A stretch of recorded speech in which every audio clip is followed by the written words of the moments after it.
Joe Rogan Podcast. Check it out. The Joe Rogan Experience. Train by day, Joe Rogan Podcast by night, all day. Padrones are the cigar choice short story. And smoking cigars with DL so much. I know a good cigar, Oliver. What's a good cigar? Yeah, this is solid. I've had Cuban cigars, and I know they're supposed to be better, and I believe they're good. But I do not know if they're better. I can't tell. You could lie to me. You give me you could give me a good Dominican cigar, and I'd be like, damn, Cuban, nice. I don't know. You know what you like when you like it. You know. Yeah. Like I drink Cabernet, and you know how they come to the table and they tell you this valley and this is from this. Yeah. And I just said, 9 ounce. And then, and if I like it, you know. Yeah. But, you know, other than that. There was a documentary, I've talked about this before, but there's a documentary called Sour Grapes. And it's all about wine connoisseurs getting hustled by this dude who figured out how to mix wine to make it taste like old wine. And he put fake labels on them, and he sold them for hundreds of thousands of dollars. Millions of dollars worth of wine this guy sold. Like bottles for a couple $100,000. And unfortunately, he sold a fake bottle to the Koch brothers. Oh. And one of the Koch brothers, someone was like going through their collection, go, what the fuck is this? And he's like, oh, that's a rah, rah, rah. And they're like, no, it's not.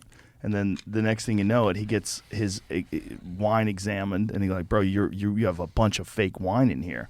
And then they find out this one dude had been making these fake labels and blending these cheaper wines together to try to create a taste that's similar to really expensive wine.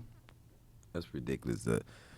The everything that he went through, he could have just made a wine. You'd think so, but he made millions and millions and millions of dollars. Hustle people. But he come from a criminal family. Like when they went into the whole family of it, like the family, one of the brothers had stolen a bunch of money out of a bank and like hundreds of millions of dollars, right? Wasn't it like some insane amount of money? Do you remember that part? And, you know, he's on the run. He's hiding somewhere. And like so it's like the whole family's been con artists their whole life. And this guy just figured out a way to get in with these wine people. Because the way he did it was pretty genius. First, he started going to auctions and buying up really expensive wine. So he became known in the wine community as this guy, like, oh, he knows the wines, he knows. And then he said, I'm going to get rid of some of my wines. You know, I have too much wine, nowhere to store it. So I'm going to sell some of my choice wines to like Sotheby's. So they would auction off some of his choice wines. And then the winery found out. And the winery's like, we never made that label on that year. Like, this is all fake.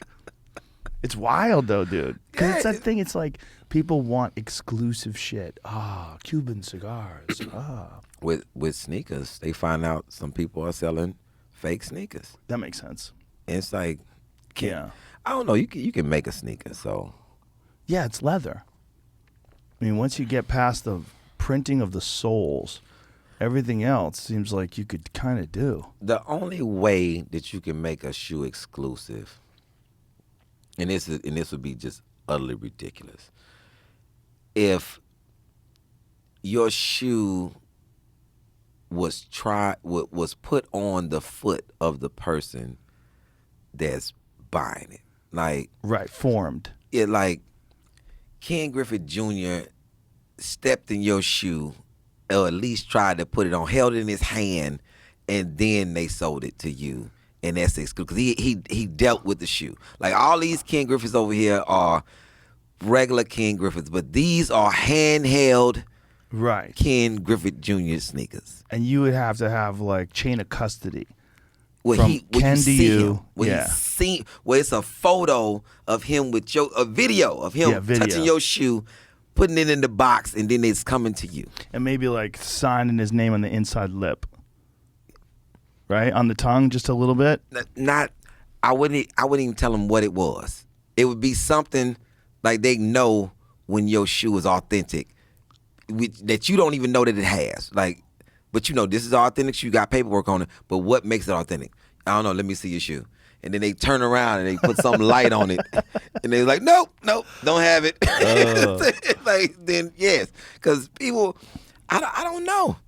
I don't know. It's like, what is exclusive?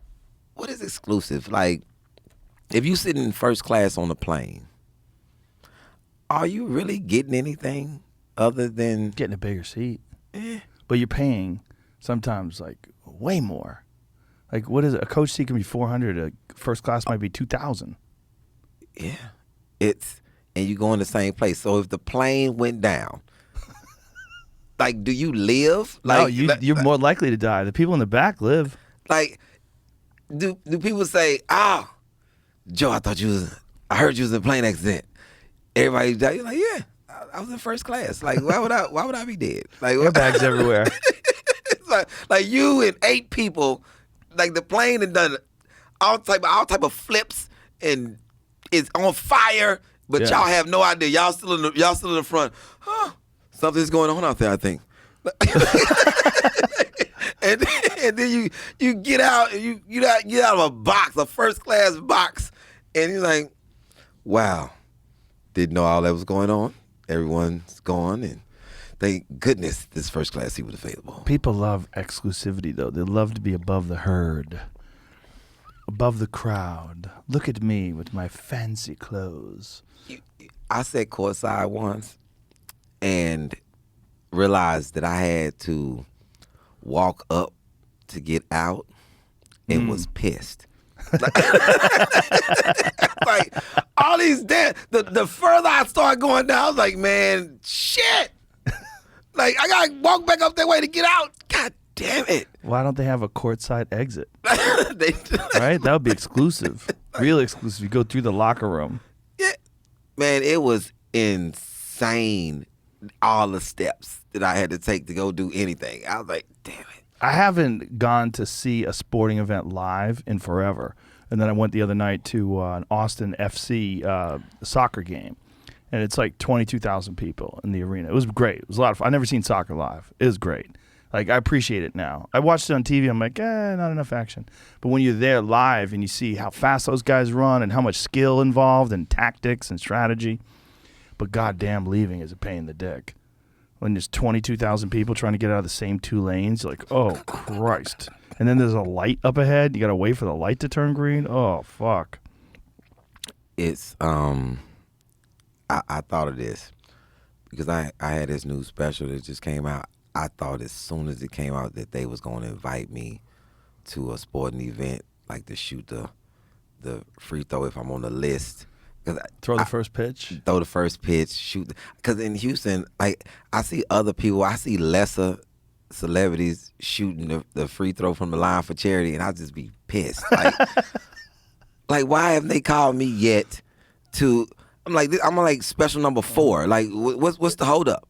Like, what's the hold up on? Who is not picking up the phone for me to shoot this damn shot? Do you have a publicist that calls people for that? Nah. I think that's what it is. That's what it is. The people that get that chase it. They chase that shit. Yeah. It's they like Hollywood Walk of Fame, like the star. You could get a star. You just have to pay for it and have someone set it up. Like, there's a lot of people that have stars that are just, you never heard of them before. They just paid for it. Like, did you just walk in like, yeah. Who is Rudy Jackson? Exactly. Exactly. It's not a joke. Like, what did he do? And he like right by the Starbucks. You just and you're like, walk down Hollywood Boulevard. And then you find out that the homeless person down the way is Rudy Jackson. You're like, I used to be great, man. And then back in the day, I was Samuel Jackson's stunt double. Exclusivity is a thing, man. It's like people pay for fake exclusivity. There was this bust. They busted. They said it was $10 million worth of fake Rolexes, and I'm like, well, if they're fake, how they should be worth nothing, right? Like, you busted me for trying? Right? I'm the real loser here, sir. The thing about a fake Rolex is, though, they can make a fake Rolex exactly like a real Rolex. Exactly. Because they use 3D printing. So what they do is they'll take a model, they'll do a computer model of every single part in a Rolex. They take it apart and then they make a duplicate version of it. Every part, everything, every screw, every little wheel, every little mechanical piece inside that moves, and then they put it all together. Yeah, this is it right here. U.S. Customs and Border Protection said it seized 460 counterfeit Rolexes shipped to the U.S. from Hong Kong. You won't even be able to tell the difference, man. First of all, my eyesight sucks anyway because I can't I have to put reading glasses on.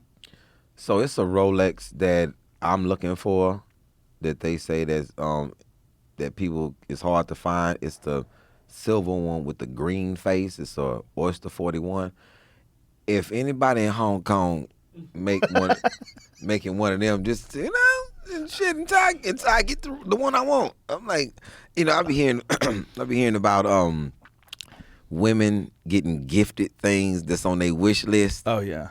And I'm like, that shit never. If I put a wish list together, they be like, you fucking bum, you a fucking beggar, Ali. Like women can do it. It's weird, and they always complaining about. It's not always, but sometimes they complain about it's a double standard. It fucking is. Of course it is. If I go on the internet and put on a halter top and put a wet t-shirt, a wet halter top on, and put it right up underneath my chest, I get no money. Matter of fact, I get complaints of people. Hey, I need $10 for the shit you put on the internet. People are requesting money from me, but you do it. Let a woman put on a wet halter top right beneath her breast. And just put on there donate. I guarantee you could be a millionaire. For sure. Easily. There was a woman who was working for a friend of mine. She was just in production of his podcast, and she would take photos of her feet and put her feet on OnlyFans, and she was making $100,000 a month showing her feet. The lady who does my feet has taken videos of my feet, and I've seen them on her page of other Korean ladies laughing. Look at the toe. Look at that baby toe. I think it's work. Like, you get your toes done? You get pedicure? Hell yeah, I go get a pedicure. Like, yo, I took one of the toughest dudes. Like, I always take some hood dude to something that's they deem as some non-manly shit. And I'm like, yo, listen, my man Papa Doc. He said his feet has been hurting. I said, yo, listen, you got to get you a pair of Hokas. You know what I'm saying? He went and got them. Told me, yo, I feel like I'm walking on fucking pillows. I'm like, Hokas is the shit. Hoka, like running shoes? Yeah. They're great. Oh, my goodness. Great. Yeah. Best shoe ever made. So I said, man, he got plantar fasciitis. And I said, man, you got to get your feet done. That's a part of mental health care, getting your feet. He's like, man, I ain't fucking with it. I'm scared. I'm not doing it. I don't know why. And I'm ticklish. I don't know about touching my goddamn feet. I'm like, I'm going to go with you. And he's like, I don't give a shit who go. I'm not fucking with it. I like, listen, I got you. I'm going to go with you. I'm going to take you to my place. And he said, all right. And I said, listen, before we get in here, we getting a deluxe. We getting the highest package. The lady going to put all type of shit on your feet. Mayonnaise, cucumbers, all type of buttermilk. She going to boil them motherfuckers in acid. She going to do everything to your feet. Trust me. One of the toughest dudes. I'm like, I've had situations I've called him and he showed up with no problem. Like, yo, what's up? I'm killing everybody. But you would think that I was taking him to the electric chair. I'm like, yo, man, are you gonna come into place? Nah, I ain't fucking with it. He looking in there like it's a setup, like it's a mob hit. Like, who all in there? Man, listen. Elderly people come in here, women come in here, women feet be fucked up. You know what I'm saying? Listen. So he sits down, takes his shoes off, and as soon as he put his feet in the water, I'm talking to him the whole time, just trying to get his mind off of it. And he's like, man, fucking water. And the water bubbling. Brrr. He's like, I see him easing up. Then she comes out with this tray of all sorts of fruit and oranges, put them on his legs. He's like, man, type of fucking fruit salad shit is this? Right when he getting the cucumber rub between his toes and all that. He look over at me as he's drinking, because they bring you drinks. I'm having a mimosa. He having an orange juice because he told me I got to stay on my toes. You can't stay on your toes in here, man. Your toes in the water. Man, like He's on high alert. This whole experience is not. It's supposed to be relaxing. The lady come in and she put his massage chair on, and he you can see it. You can see it easing up on him. Before I know it, he in there asleep. Lady doing everything to his feet. Just got up. She sawing him. She taking off his toes. She doing everything. I'm talking about the lady took his feet off and just took him to the back with her. She was like, "Yo, there's a lot of shit going on." He walked out. He walking out. And he turns to me and said, "Man, god damn, oh, that shit was amazing, man. Got me some new feet." That's what You converted him. I like. He'll be back without me. He'll be back in there without me. He know where to go. Yeah, but maybe sometimes it's hard. It's like going to the movies by yourself. It's a big leap. Is it? Some people. Man, I go to the movies by myself in a heartbeat. But you're a comic and you go on the road. When you go on the road, especially if you got an annoying opening act. Oh. You know, if you go, like if you go on the road and you're going to Cincinnati and you've never been to Cincinnati before, and they got a local guy opening for you, and he's annoying. You know, and you wake up and it's 11 a.m. You're like, fuck, what am I going to do today? I'll go to the gym. Well, it's playing in the movies. Fuck it, I'm going to go to the movies by myself. And I commandeer both seats on the side of me with victuals. I'm eating, because if I'm going to the movies, this is not a healthy experience. I'm eating all the bullshit that's in it. I want Sour Patch Kids. Sour Patch Kids. I want the Twizzlers. I want. This is the only time I eat a box of fucking Thin Mint, the Junior Mints. I eat a box of them shits. In the course of the movie with nachos. I need my nachos with jalapenos. I need my popcorn with jalapenos. I put jalapenos in my popcorn. Oh man, I'm just gonna have so much bad shit, and I need it in both chairs. And I'm gonna sit back and I'm gonna watch, and I be on high alert too in the movies sometimes, but most of the time I'm just in there relaxing. And I already have an exit plan though. Somebody coming in with some bullshit, I got an exit plan. This fucking kid shooting yesterday is just. That's when you think about exit plan. Like people always want to think, you know, what would I do? What would I do if something happened like that? Like this elementary school shooting. Mm-hmm. This elementary school, the more I'm reading about it, the more fucked it is. They saw him go in. The cops didn't stop him. They didn't go in after him. He was in there for 40 minutes. For 40 minutes. The parents are outside. This video of the parents screaming at the cops, trying to get the cops to go in. Finally, Border Patrol gets there. Border Patrol goes in, and they kill him. I talked about it the day of because it was I'm on the radio in Houston, and it said comes across shooting on Uvalde is what it said. So immediately we start trying to correct people because in Houston we have a street, Uvalde, and that's what people heard. So we went in correcting it, and it's in Uvalde, Texas. And I'm the first thing I'm like, this who went to the school, like, and why? And why are we still in this same position over and over again? The level of concern that we have for children is really lackluster in this country, because why is this continue to happen? Why is it no security? Why was he able to even get in the school if you looking at him and you know he doesn't go? If you don't want to stop him to even ask a question.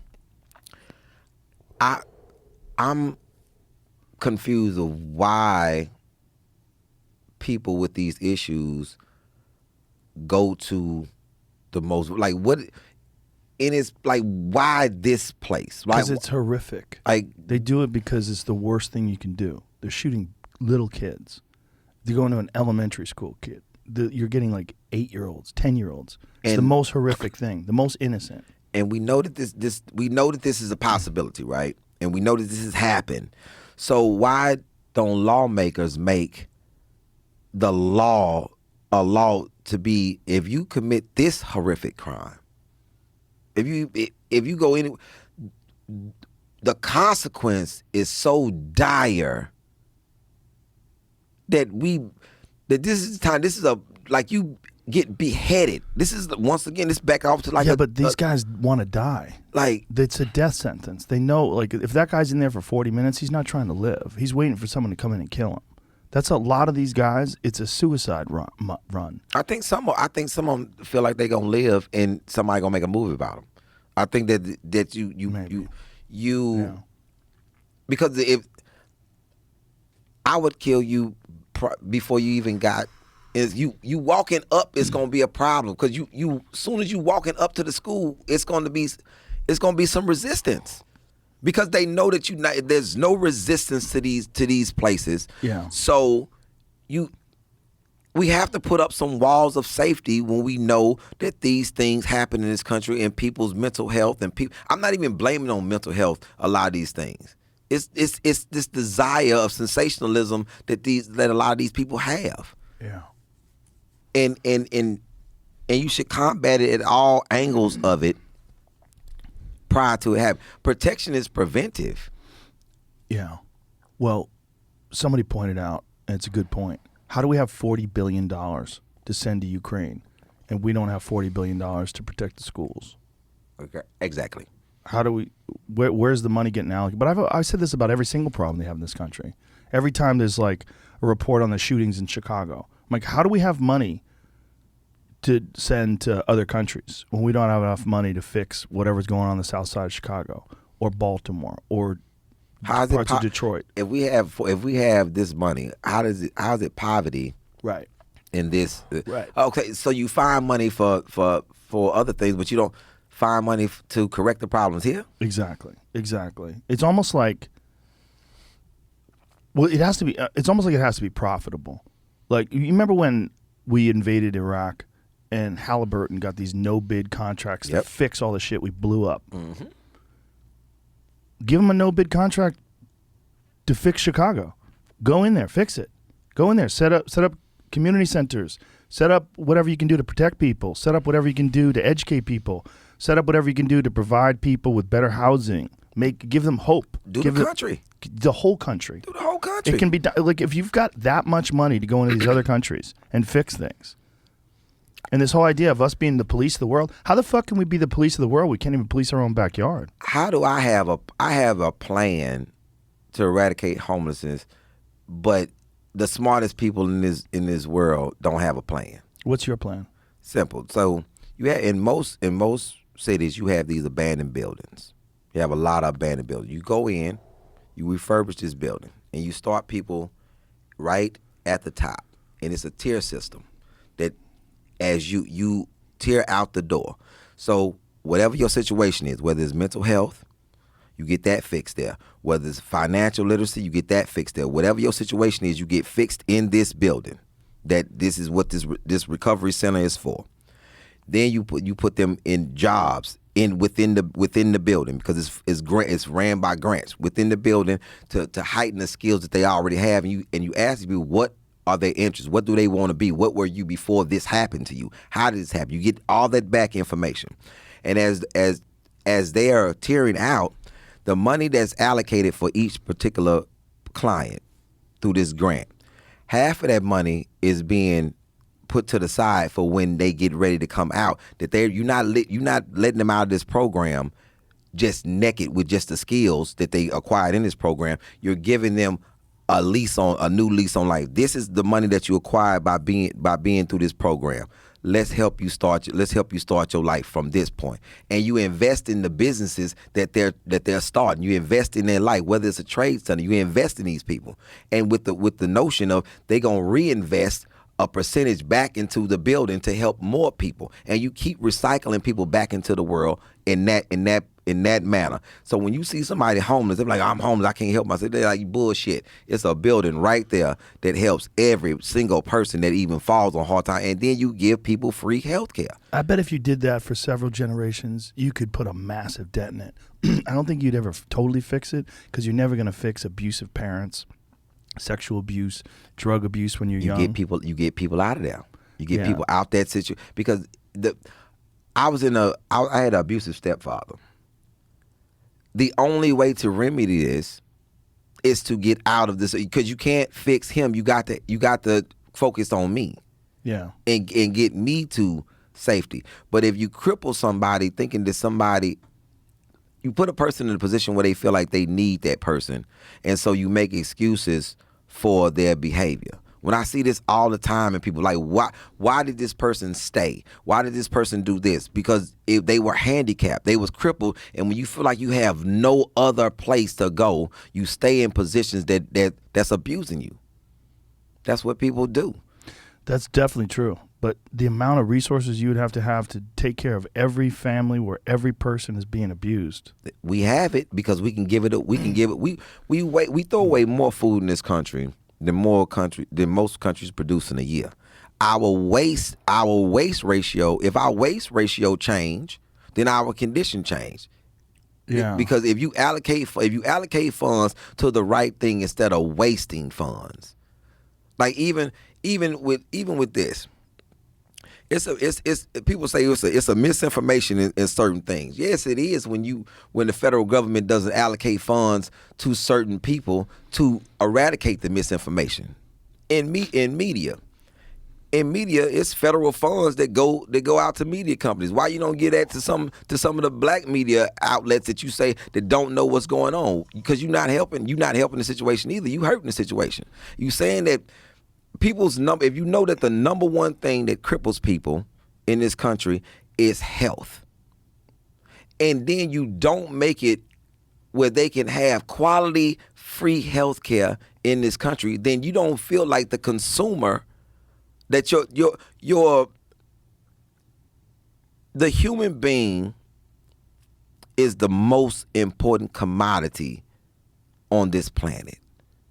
If you invest in the human being and the human being does the good works that he's supposed to do with that investment, and they invest in more human beings, you create this utopia of helping and learning and not having a phobia of, hey, Joe, I need your help. That doesn't make me less than a man because I need your help with something. You're supposed to give your fellow man a leg up. That's what you're supposed to do. Yes. But we live in the what I'm not supposed to do. Yeah, and helping people feels good. It's good for you too. That's one thing we have to get into people's heads. Yeah. Helping people feels good. It's good for you too.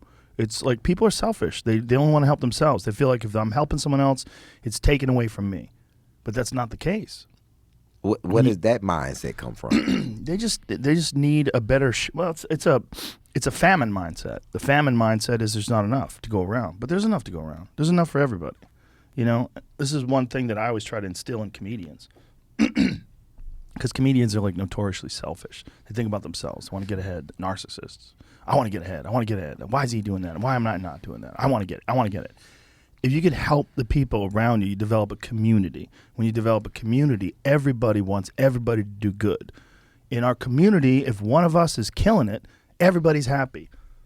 If one of us has a special and that special's killing it, like your special, which is out on YouTube right now, when that happens, people get excited. Like, God damn, look at him. Look at this guy. Look at her. Everybody's killing it. That's good for everybody. And it gives the people coming up hope. Like, I'm entering into a community. If I work hard and if I continue to like honor the craft of stand-up comedy, I'm a part of this very small and tight-knit community of people. There's not that many of us. And if we do that and we help each other, it's good for everybody. I think that's why Rodney Dangerfield was one of the ones for me. Like, yes. When people say, who are your influences? I'm influenced by more than just what you did on stage. You know, it's how your character, or how you were as a person. Yes. And when he was not selfish. Like, hey man, I got a platform. Everybody is welcome to this platform. If you funny, let's do it. Think about the people that he blew up. Oh, man. Sam Kinison, Dice Clay, Bill Hicks, Dom Herrera, Roseanne Lenny Barr. Clark, Roseanne Barr. Down the line. Bob Saget. Seinfeld. Man. Dude. It's so many people. It's and why not want to be that in comedy? Or why leave that to another entity? Oh, I'm on the All Stars of this. I'm on the actors of that. Like, why leave it to other people in other crafts to heighten your craft? Yeah. Why leave it to other people from other cities to say? My biggest thing is to get the recognition from my peers. Like, when a comic calls me and says, "Man, your special classic," like, I'm putting it in this space. Yeah. This is because they know the craft. You're not a spectator. Because to spectators, everybody looks good to spectators. But when the people who know the craft are looking like, nah, you don't know what you're looking at. Like, you don't know how special this is. Yeah. Because the special is supposed to be special. It's supposed to be a piece of the person. Like, and when the people that call and say, hey, man, this is timeless. It's like, yo, you really put a piece of, like, man. You did it. It's insane. Yeah. And that's what we work towards. You think about that when you're putting your bits together, you're editing them, when you're going over them, go, maybe that's a little too long, or maybe I need a little something there. Maybe I need to trim that up, or maybe I need to explain that a little bit better. You want that thing to, when it gets released, you get those phone calls like, dude, that thing was awesome. That thing was awesome. And then you get, thank you, man, appreciate it. And then you want to do that to other people too. You want to be able to call them up and go, dude, you're special. Yo, it was amazing. It was that, and that's.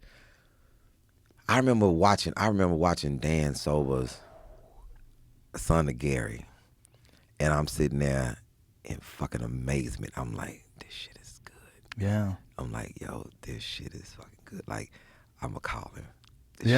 Feels good. Like, I'm sitting there like, this shit is good, man. It feels good to call somebody and tell them that too. And I'm like, God damn it, Dan Sober, you are fucking amazing. And that's the thing, you know. I watched earthquakes, and I felt good for Quake. Yes. And that's the thing that you want to do in this business. I remember writing with Bill Bellamy on this special, and when he's getting ready to go out and we talking, and I'm like, my last words was like, yo, man, just go and just do what you do. And when it came together, I called him like, yo, I watched it live. I was there through the whole process, and this shit is still good. DL with Clear. I was like, and I think that comics don't understand. I'm not chasing other comics in an aspect of the new guys. I'm chasing the class. Like, I'm chasing Carlin and Cosby and Pryor and Eddie. I'm chasing them. So what you're doing doesn't affect me or change how I'm doing it, because,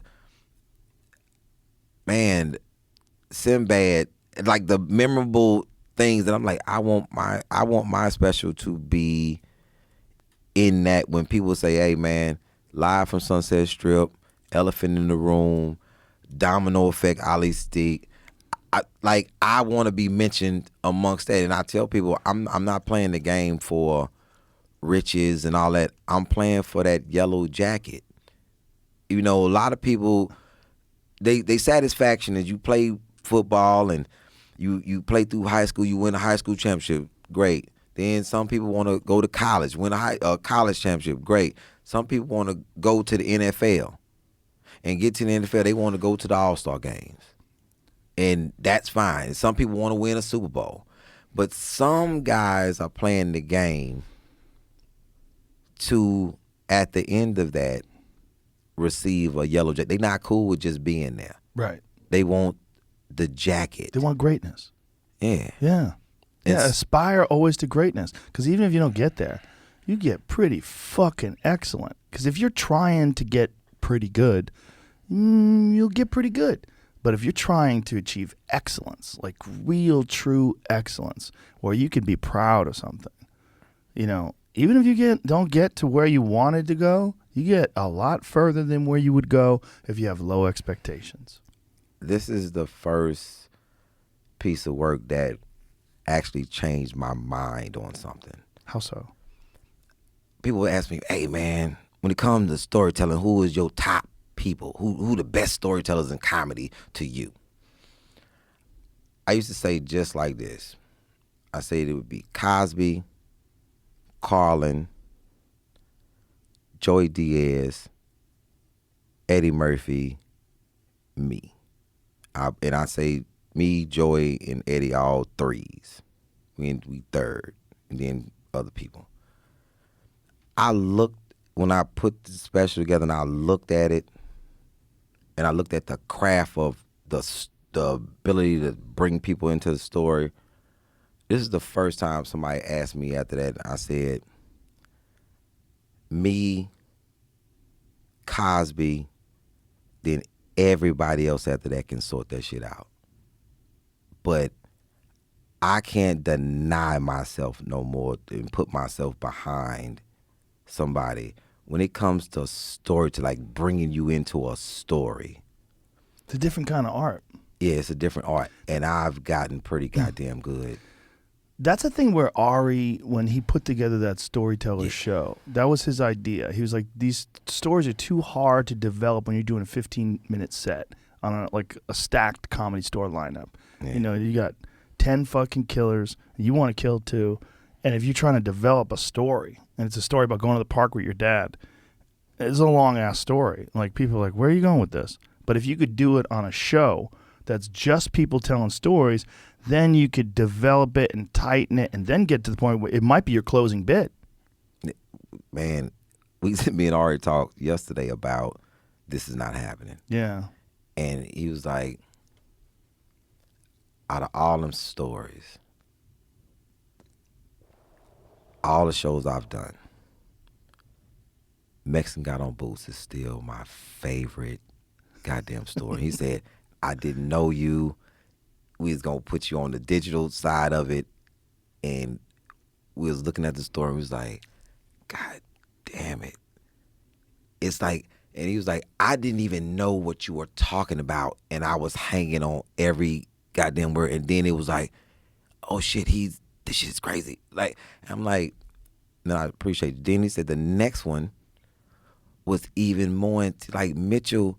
It's like, then I started thinking, like, his goddamn ability to tell his story, he's seeing it through a different lens. Like, whatever lens he's seeing it through, he's making me see it through that same lens, and I have no goddamn idea what he's even talking about. That's the beautiful thing about someone when they're really locked in on stage. I've always said this. I feel like I'm thinking through their mind. Like I'm allowing them to take over my mind. Take me on a journey. That's why when someone's shitty or hacky, or it's like, why are you using my mind? Why are you bothering? Why are you borrowing my mind? You know, like, I got to get the fuck out of here. I can't watch this. I'm super sensitive to bad comedy. What? I can't watch it. Like, It's contagious. It's like if I see you, and I never thought this before until somebody said it. Hey man, this dude did a bad set, and then he tried to shake my hand. I didn't want him to touch me. Like, I didn't want the shit on me. Like, don't put that shit on me. It was like, it's contagious. And I was like, oh, that's rude as shit. And then somebody did a bad set, and he walked up to me. I was like, and I start walking the other way, like, don't fucking touch me. Don't do that shit. You gonna give me COVID. I don't want. Wednesday night, Ron White had his friend that he claims she's funny. I'm sure she's a nice lady. And anyway, she just didn't belong. You can't follow Ron White when you're an amateur. You just can't. You can't. You can't. You got to be a fucking touring, rock solid, like set up punchline, bam, bam, bam, good premises. You got to be good to follow Ron fucking White. So she was not. And she, not only did she eat dick, but then she came and hung out with us in the green room. I'm like, fuck, I got to go up next. So Tony's on stage killing, and first 5 minutes, he's just roasting her.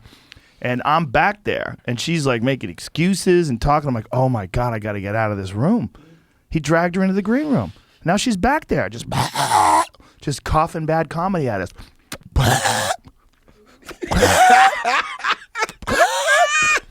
Like, oh no. I'm like, oh no. So I start playing music loud, and I'm moving around. I'm shadow boxing. I wanted to leave. You wanted to leave too, right? That's right, didn't Jamie look at was her. there. I'm not exaggerating, right? No. And everybody felt it. Even Ron felt it. He's like, well, it wasn't the best set. Man, it's weird because me listening. First, big up to Ron White, classy, very classy man. He's the man. Ron, I just imagine getting this phone call. I'm getting ready to do Orlando Improv. My agent Joe Eschenbaum, who I love dearly, Joe calls me and says, "Hey, just want to run this by you. Someone wants to feature for you." I'm like, "No, I'm cool. I got my feature, Marcus Wiley. I'm cool." He's like, "Just hear me out. He's working on some new stuff. He's coming back. He just wants to be around a comic who is a good comic." I'm like, "Joe, who is this? You taking too long." He's like, "Ron White." I was like, I'm not fucking with some guy that has stole Ron's White name. Like, Ron White from Orlando? Get the fuck out of here. He's like, "No, Ron White. Like, like, and I was like, and I doubled down and said, I'm like, "Ron White? Like the fucking man, Ron The White?" man. Like, he's like, "Yes." I'm like, I can't even get my yes together. I'm like, fucking yes, like, Yeah.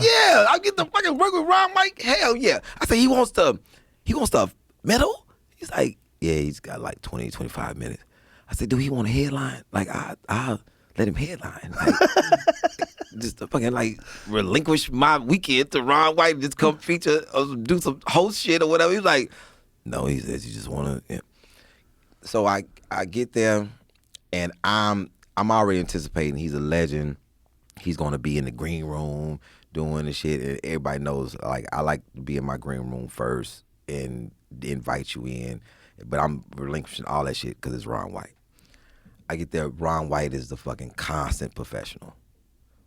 Not in the green room. He comes to the green room. He knocks on the door. Hey, what's wrong? I'm like, and I'm sitting there all like, fucking Ron White.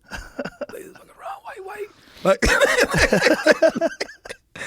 he got his bus outside. He's hanging in his bus. Then he came up and started hanging in the green room with us. And he's like, look, I'm gonna go out here and do the raggedest 20 minutes that I just put together and trying to get this shit together. Now I'm going out and I'm finna watch. This is fucking Ron White. Stellar 20 minutes.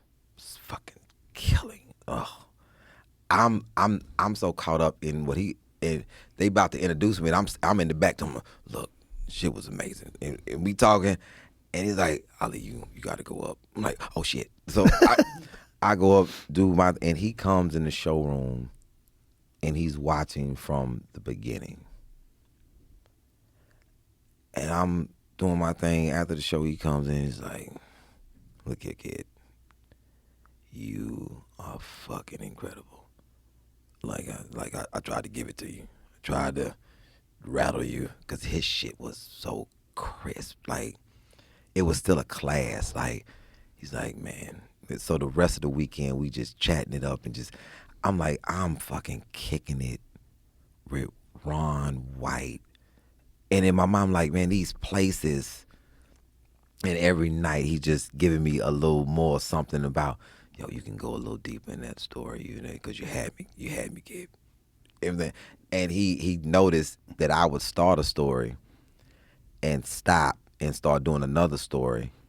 And he said, you keep leaving me, kid. It's like, I'm still trying to figure out what happened with your uncle. like I didn't go back. You're like, no, you fucking didn't go back. And I'm like, oh shit, I gotta start going back. And I'm like, if she knows him, like, why are you not picking up the jewels from him? Like, she can't. You gotta watch. If you saw, you can't. When did you come Wednesday night? What time did you get to the club? when I walked in. Okay, yeah. You missed the chaos. It's impossible. You can't fix it. It's like me breathing underwater. It's not gonna happen. It's not gonna happen. There's nothing to do. You can't fix it. I mean, maybe on another time, in another state of mind, with different material, maybe she could do well. But in that moment, there was no fixing it. There's no advice to be given. She came up with a notebook. Ooh. Yeah, you came up with notes and panicked. Didn't have the mic close to her mouth. Everything was wrong. Everything. And I don't think she knew she was gonna go up until like right before Ron went up. Ron told her that he's gonna bring her. I'm gonna bring you up. I'm gonna bring you up because he came in the back room. This was the first problem. He goes, "She's a really good rider." Ooh. No. Don't say that. Shit. This is what I want to hear. She's fucking hilarious. She's fucking hilarious. Yeah. Can she do a guest set? Okay. I didn't. Well, friend of mine's a really good rider. I'm like, ooh. Okay. What else? How's she at delivering this writing? Yeah, I don't think any of my friends I've ever said that they. Bryson Brown is from Austin. And he's fucking hysterical. Like, I'm like, that's how I introduce him. Like, yo, this is Bryson Brown. He's fucking hysterical. Yeah, you want grab a guest an spot. overall assessment of their ability on stage, not like a little tiny area that they're good at. It's an important area, being a good writer, very important. But without delivery and timing and presence and are you good? Hey, she's a good setup. She set up jokes excellent. She set up Tony. Tony destroyed that lady. That ruthless little motherfucker. There is no one alive that you want to bomb in front of when you're going to bring up like Tony. Because he roasted her. I mean, he had 7 or 8 solid minutes just killing her when he went on stage. Yeah. It was amazing. That's what you do. You have to. You have to acknowledge the elephant in the room. I used to hate doing it. Especially, I used to hate doing it, period. But Bill Bellamy, he's a nice guy, but he has a mean streak in him that is outstanding. On the tour with him, I used to host this tour, and somebody would ask for a guest spot, and he would come in and be like, I'll eat 777. I'm like, oh shit, who just asked for a goddamn guest spot? So now, people don't know what we about to do to you. Like, I'm going to come out, and usually I would do 15. I just skate into it. But I'm coming out with 7 minutes of straight fucking home runs. Bow, bow, bow, bow, bow, bow. I'm stacking this shit on these people. So, like, people still laughing at the first joke. I'm on joke number 5. I'm fucking stacking it on. And when I leave them, people gonna be still laughing when I bring you up. They not even fucking gonna think about shit you saying because they still laughing from joke number 3. And I'm gonna bring you up. And I'm gonna sit you right in that fucking pressure cooker. And you're gonna, I don't give a damn, you're gonna die if you can't fucking surf. Because I put a 100-foot wave on your ass. Yes. And then you die, and then I go up and I put another 7 minutes of your dying on top of it. And Bill's like, I hate when people ask us for guest spots. I'm like, you fucking evil man. You sent the fucking junkyard dog to destroy somebody. I'm like, But for that person that did that set and bombed, if they can figure out how to follow you when you're crushing, if they can figure out how to ride that wave, that is so important for that lady, Mitzi Shore. That's what she did every fucking time. If you were a good comic, so she thought you had some potential and you were young, she would throw you on after a killer. Who's on? Who's on the lineup? For me, it was Martin Lawrence in the 90s. Dude, you never saw anybody eat it. Like seeing me going on after Martin Lawrence when he was in the leather jumpsuit days. People don't remember. They don't remember. He was a fucking 95, assassin. Martin Lawrence, 1995. My God. My God. His timing, his facial expressions, the power. Chris Rock, to this day, talks about a time where he bombed going out after Martin Lawrence, and it changed his career. Because he had been doing too many easy shows. He'd been doing too many of those New York City like seller spots. Like, yeah, everybody's so happy to see you. You can kind of be casual. And he's headlining, and Martin Lawrence is throwing lightning bolts. Just the whole room's just. He was so good. He was so dynamic. He would pace the stage. He had so much energy when he would hit his punchlines and hold his facial expressions. You'd be like, God, I can't even watch this. I'm going to my death. I'm going to my death. I went to my death. I followed Martin Lawrence dozens of times. Dozens. You know what let me tell you what what I love about an honest comic. You know how many comics wouldn't say that they went behind somebody that was just fucking a absolute monster? Like, yo, man, this shit is a problem. Like, how am I gonna match this shit? Like, I can imagine going up after Martin. Martin's still hungry. He out there fucking getting it. He was in his 30s. It's Martin Lawrence in his 30s with a leather jumpsuit on. You're fucked.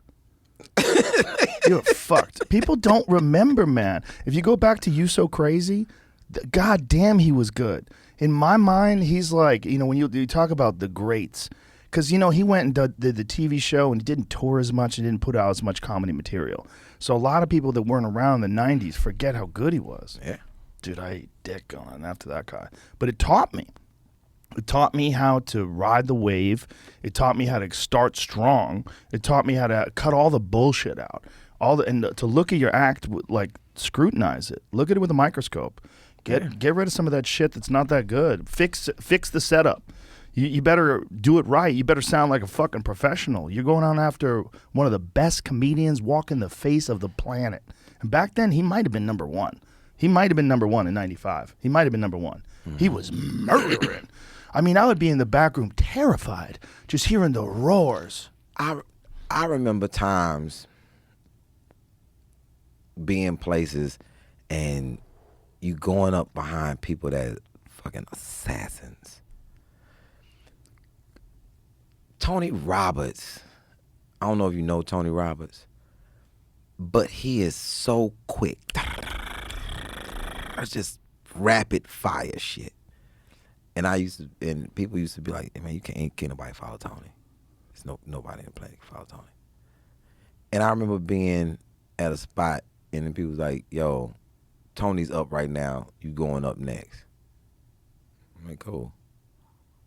I'd already been able to ride the wave of, like, I'm not going up to compete with Tony. I'm going up to do my shit. And I remember being offended doing this show that a person thought that I couldn't follow Tony and they switched up the lineup. Ooh. And I was fucking pissed. And I said, okay. And I went out and I got a standing ovation. And Tony Roberts was the person that said he said he was right there when the production person said, so the first comic got a standing ovation. What the fuck do we do now? It was like, because you thought that I was, like, they had played me like I was some fucking throw on the show. Right. And they was like, yo, Ali just got a standing ovation. And DL opened the door of his green room and said, what did y'all think he was going to do? You fucking disrespected him. Because he's like, yo, it doesn't matter where I go because I know what I'm going to do when I get there.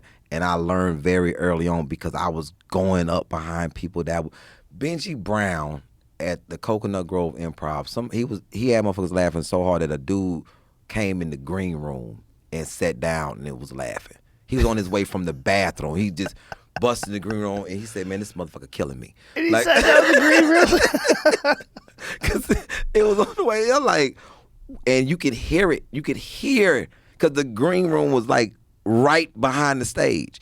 And you could hear it. Like, Benji Brown is fucking destroying this room. and he's doing this character Kiki, and he's like, yo, and it's this loud pitched ghetto girl, and he's fucking destroying this room.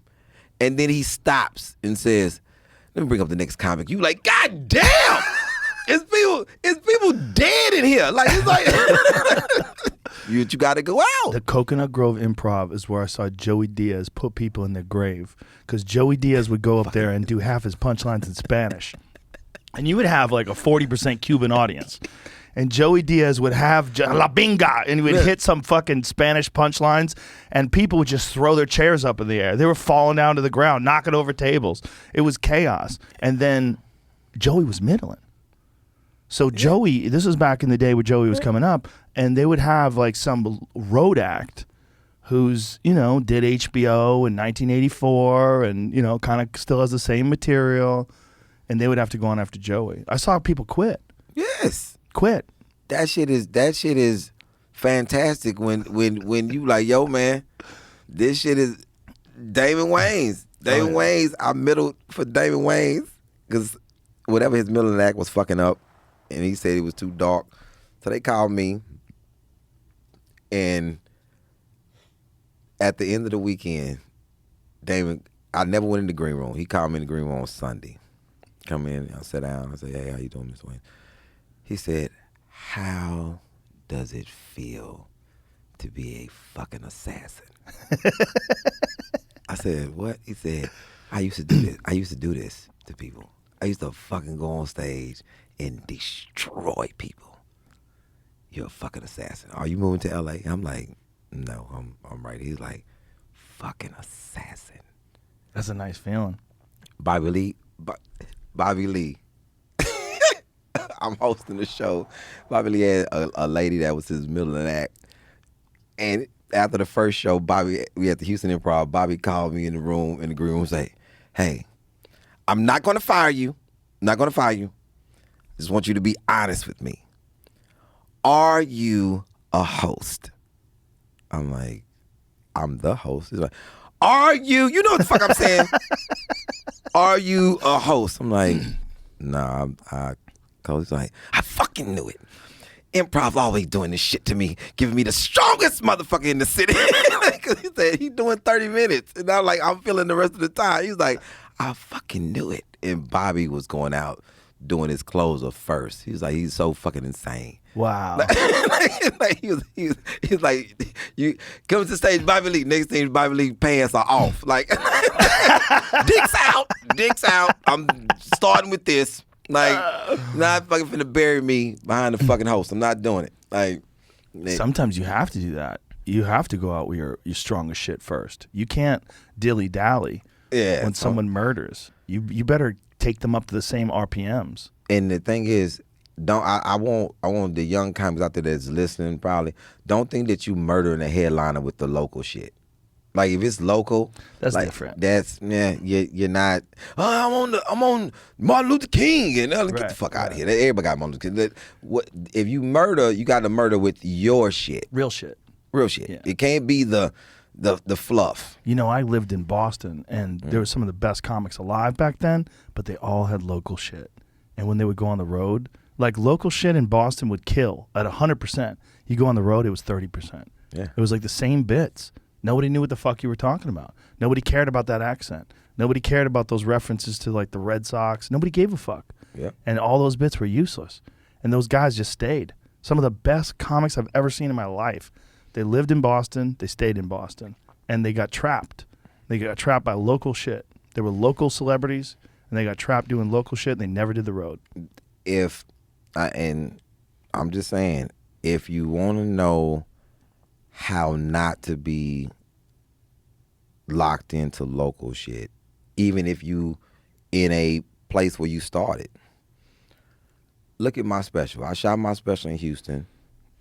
You can't tell it's Houston. I'm talking about things in Houston, but from a wide-eyed lens. But it's not about Houston. It's about life. It's about life. It's good. It is very good. And it's very intimate, which is I like. I like a special in a comedy club. I really do. I think there's something better about us. If I'm watching at home, I'm in my living room, I want to watch it in an intimate environment. I want to be in an intimate environment in the audience. If I'm watching someone on stage and they're in a like Kevin Hart did his shit in like 50,000 people. It's like, Jesus Christ, how do I even pretend I'm there? Yeah. But when I'm watching you and I'm watching you on stage at a comedy club, there's a normal sized stage, intimate with the audience. You're seeing the people in the front row. You're smiling. You're having fun. I'm like, I'm there. I'm there. You locked in the moment. You're locked. Where'd you do it? Houston Improv. And You can't tell because of the curtain in the background. Yeah, we piped. That's a draped it. great fucking room. Yeah, That's a is. great fucking room. 400 people and me. That's nice. And we just went on and the crazy thing is when people know that they coming to see you do the journey. Yeah. And it's weird because the people who can't, cause I did it during the weekend that I was there. So the people who saw the show on Thursday and Fridays like, that shit didn't happen. so then the people who saw it on Saturday got the whole Hollywood, Right. Because Eric Abrams, the same person who shot my stuff for Comedy Central, and This Is Not Happening with Ari. I got them. I wanted that look, and Eric is a fucking great director. Like it's really not about him. It's about what you want, and he just suggests shit like, what do you think about this? It's like, I wasn't thinking about it, but now that I am, so he just suggests like, do you really need that? And you're like, I don't. And it comes together. Him and Jordan did the lights, and it looks like that was one of the things, and especially when somebody notices it. When my guy called me and said, man, let me tell you the most amazing shit. It looks like a class. It looks like 1985. I'm like, pull it up, Jamie. Let me see the video, because there's something about, get a look at it. Like, look at, man, that's classic comedy club. It's perfect size stage, perfect intimacy with the crowd. I was thinking that, man, because I just did stand up live with Tony. I did a guest set. I was not even supposed to be there. In Phoenix. Phoenix, yeah. I fucking love that club. I fucking love that club. And I was there, and I was thinking, God damn, maybe I should film my fucking special here. Yo, It's so good. It's some comedy clubs that I think that are set up so perfect. Mm-hmm. Man, stand up live in Phoenix, Zany's in Nashville. Yes. Oh, yes. fucking- Zany's in Nashville's flawless. Oh my God, that's a great club. God damn, it's good. Levity Live in West Nyack. Yep. Though, like, That's a great one. this is what we ought to do. I always put myself in shit. Like I just told Ari that we had to do a festival. We travel to festivals around the world. He's Jewish, I'm Muslim. Like the Muslim Jew festival review with me and Ari, just going to weird ass festivals. We ought to see, between me and you, take a month to go to all these clubs and see how many specials we can shoot in these clubs in a month. 30, You mean 30, just shoot film all the shows? 30 minutes. We go to these clubs and shoot a new 30 minutes in each one of these So clubs. you do 30, he does 30. No, me and you. This is me and you. You do 30, I do 30 in each one of these great film clubs, and put it out as as a series of going to clubs, the best comedy clubs to shoot a special in. Comedy Works in Denver is another one. I've never played it. What? I've never played it. It's like I'm boxed into some weird shit that's behind the scenes that I don't know what's going on. I've never. What do you mean, you played. tried to get in? I'm waiting to get in. I'll get you Comedy in. Works. I'll get you in today. I want, because I've heard. I'll call Wendy today. I would love to play Yeah, that I didn't. club. Yeah, let's do that. I'll fix that. Yeah. Yeah, you need to be there. That's one of the great clubs of the world. Man, it's what's another great club that, like, these are clubs that people don't talk about. Like, I hear about the Cellar and I'm not knocking the Cellar, but those, like, another club that they remodeled He remodeled it, and I think I was the first person in there when he remodeled it. It's weird looking, but it's so fucking intimate. The Comedy Zone in Charlotte. Never done it. Oh, Yeah. it's so intimate, and they around you. Like Improv is a fucking great club. Another club, DC Improv. Oh, it's an amazing club. Amazing club. DC Improv's flawless. Flawless. It's nice. It's flawless. It's perfect. Perfect comedy club. Yeah. Yeah. There's a few of those. Perfect height ceiling, perfect size stage, connected to the crowd. Rick Bronson's don't look bad to shoot them in. It's a Rick Bronson's. They don't look bad, but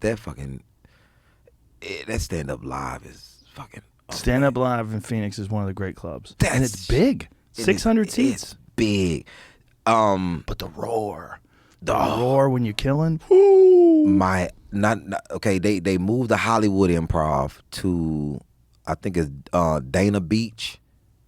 It's an improv in Florida. So they moved it out of the Hard Rock? They moved it out of the Hard Rock. It's Dana Beach now. That's a nice ass club. I haven't been in years. Oh, what you think about Cobb City? Which one? Cobb's Comedy Club. The old Cobb's was amazing. I used to take a pay cut to do the old Cobb's because I used to do the Punchline, which was great. The Punchline's still great. But Cobb's, the old Cobb's, was so intimate. It was maybe 140, 150 people just stuffed into a room. And it was just perfect. It was so intimate. And then the new Cobb's, it's like this big, high ceiling, and then there's a balcony, but it's way in the back. And the balcony is way in the back, and it's like elevated. It's weird. It's not bad. It's a great place, but it's not perfect. Funny, with some of these clubs, I don't even think. Maybe it's me because I guess I don't have a permanent audience just yet. But some of these clubs, when you go in, it's not even the club. The club is fucking fantastic, but the audiences that's come there, you like. Hey, look, do I need to read all the shit that I read first and tell y'all about it so I can come do it so you can be familiar with some of the shit that's going on in the fucking world? Like where? Like what? What man, place? Right off the bat, Toledo, Ohio, is like fucking pulling teeth. It sounds like a place where you'd be pulling teeth. Like Toledo. Fuck, like, man. It's I'm gonna say sometimes Syracuse is fucking weird. Upstate New York's weird, period. Yeah, Syracuse, Albany. You like, God damn it, man. Anything outside of Chicago, any of the clubs around outside of Chicago, you like, God damn, y'all don't read. But shit. that Levittown, that was that what it is? Levity Live. No, the improv. No, Schaumburg. That's what it is. Schaumburg. Yeah. Oh, that's like, kind of Chicago. It's uppity as shit. It's the like suburbs. It's like, I don't know what the fuck you saying. Like, you fucking know. Like, good damn it. Chicago though. Chicago's a great comedy city. Yeah. Fuck, that's a great city. I miss Jokes and Notes. That was a place that I played the Zanies there once. It was a great experience. I like some of the old nostalgic clubs too.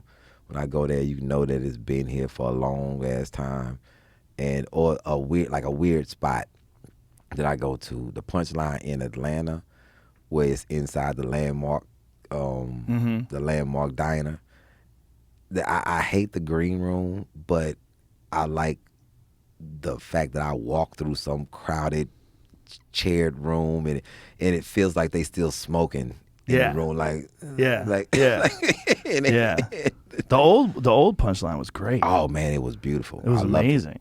That was amazing. That was an amazing room. And they got rid of it. I was like, fuck. Well, I think they lost the lease or something like that. It's just like being a comic and being a professional comic, being able to work these places and touring the road. When I was a kid, man, that seemed to me to be like an impossibility. To be a headliner and touring the road and being able to work these fucking amazing clubs like the Punchline, like Zanies. It's like that was always the dream. One of the things I love about those old places too, like Zany's, is you get to like look in the wall and you'll see like old headshots. Yeah. Headshots from the early 80s. Faded. I think they this is a room that I like, that I'm very, very comfortable in. What is it? It is in it's in North Carolina as well. Charlie Goodnight's. Yes. That's a great room. I think they move in the building as well. I think they did something different there. I haven't been to the new place. Man, I like, because I would go down and look at the old pictures and then go play. Because it's a nostalgia to some of these rooms, man. And I like going there. But when you think about shooting, so the room feels warm and you feel like, oh, I can do some other things to the room to make it a little warmer and just go in and fucking crush it. Yeah. Like, yeah, they got good audiences in certain places. Well, they have a long history of having like Charlie Goodnight's been around a long time, so everybody's come through there. So all the people that live in that area know that you go to Charlie Goodnight's on any Friday and Saturday night, you're going to get great comedy. They only get great comedians there. It's like, if you're going to work there, it's a classic club. Yeah, it is. There's also a next door honky tonk bar. And that was my first experience with country western music, like live, like not even live, but just like in a place where people listen to it. We went over there. It was me and Duncan and I think Joey. And we went next door. And they're playing music that I've never heard before. But everybody knows the words. And they're all singing along. Down by the river. You know, like they're all singing along to these songs and like fucking hooting and hollering. And like, this is like I stepped into another dimension. I'm like, what is this? It is. Man, it's weird that I can go into this same dimension. Alan Jackson, like I grew up. I didn't listen to country music, but I knew about country music because my granddad would watch westerns, and you listen to Hank Aaron and not Hank Aaron. What's his Hank name? Williams. Hank Williams. And then this guy Alan Jackson. I'm just flipping through the stations one time, and I heard, like when you go to another city, you put on scan and going through the radio station, trying to find a radio station. And way downtown on the Chattahoochee, and it called me a whole bunch of loving in a oochie coochie, and I had to find out who the fuck sung this song.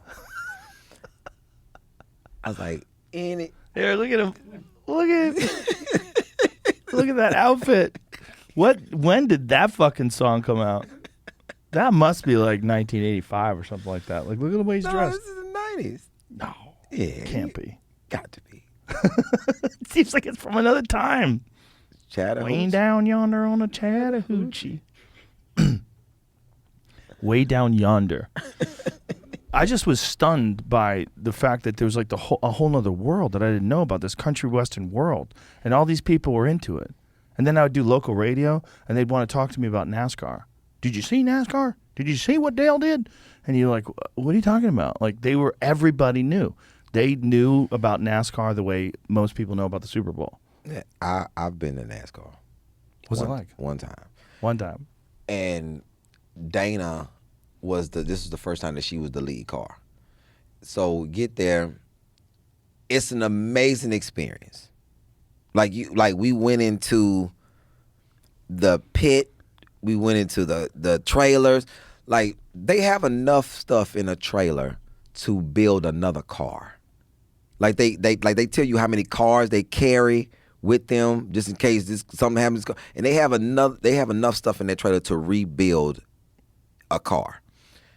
And some of the pit crews are ex-football players that got in this just for competition. Like, I didn't know they had pit crew competitions to see who can change everything the fastest. And a lot of these people are ex-football players that still need the competition, and they getting it on. And so we there, and I never forget about how when the race started, all these cars take off and it's so loud, and how I was rooting for the last car. So all these cars were zoom, zoom, zoom, zoom, zoom. Then there's one car come zoom. I'm like, go! he lapped him. He's fucking last. But the incredible thing was Ray Lewis did the startup, did the start.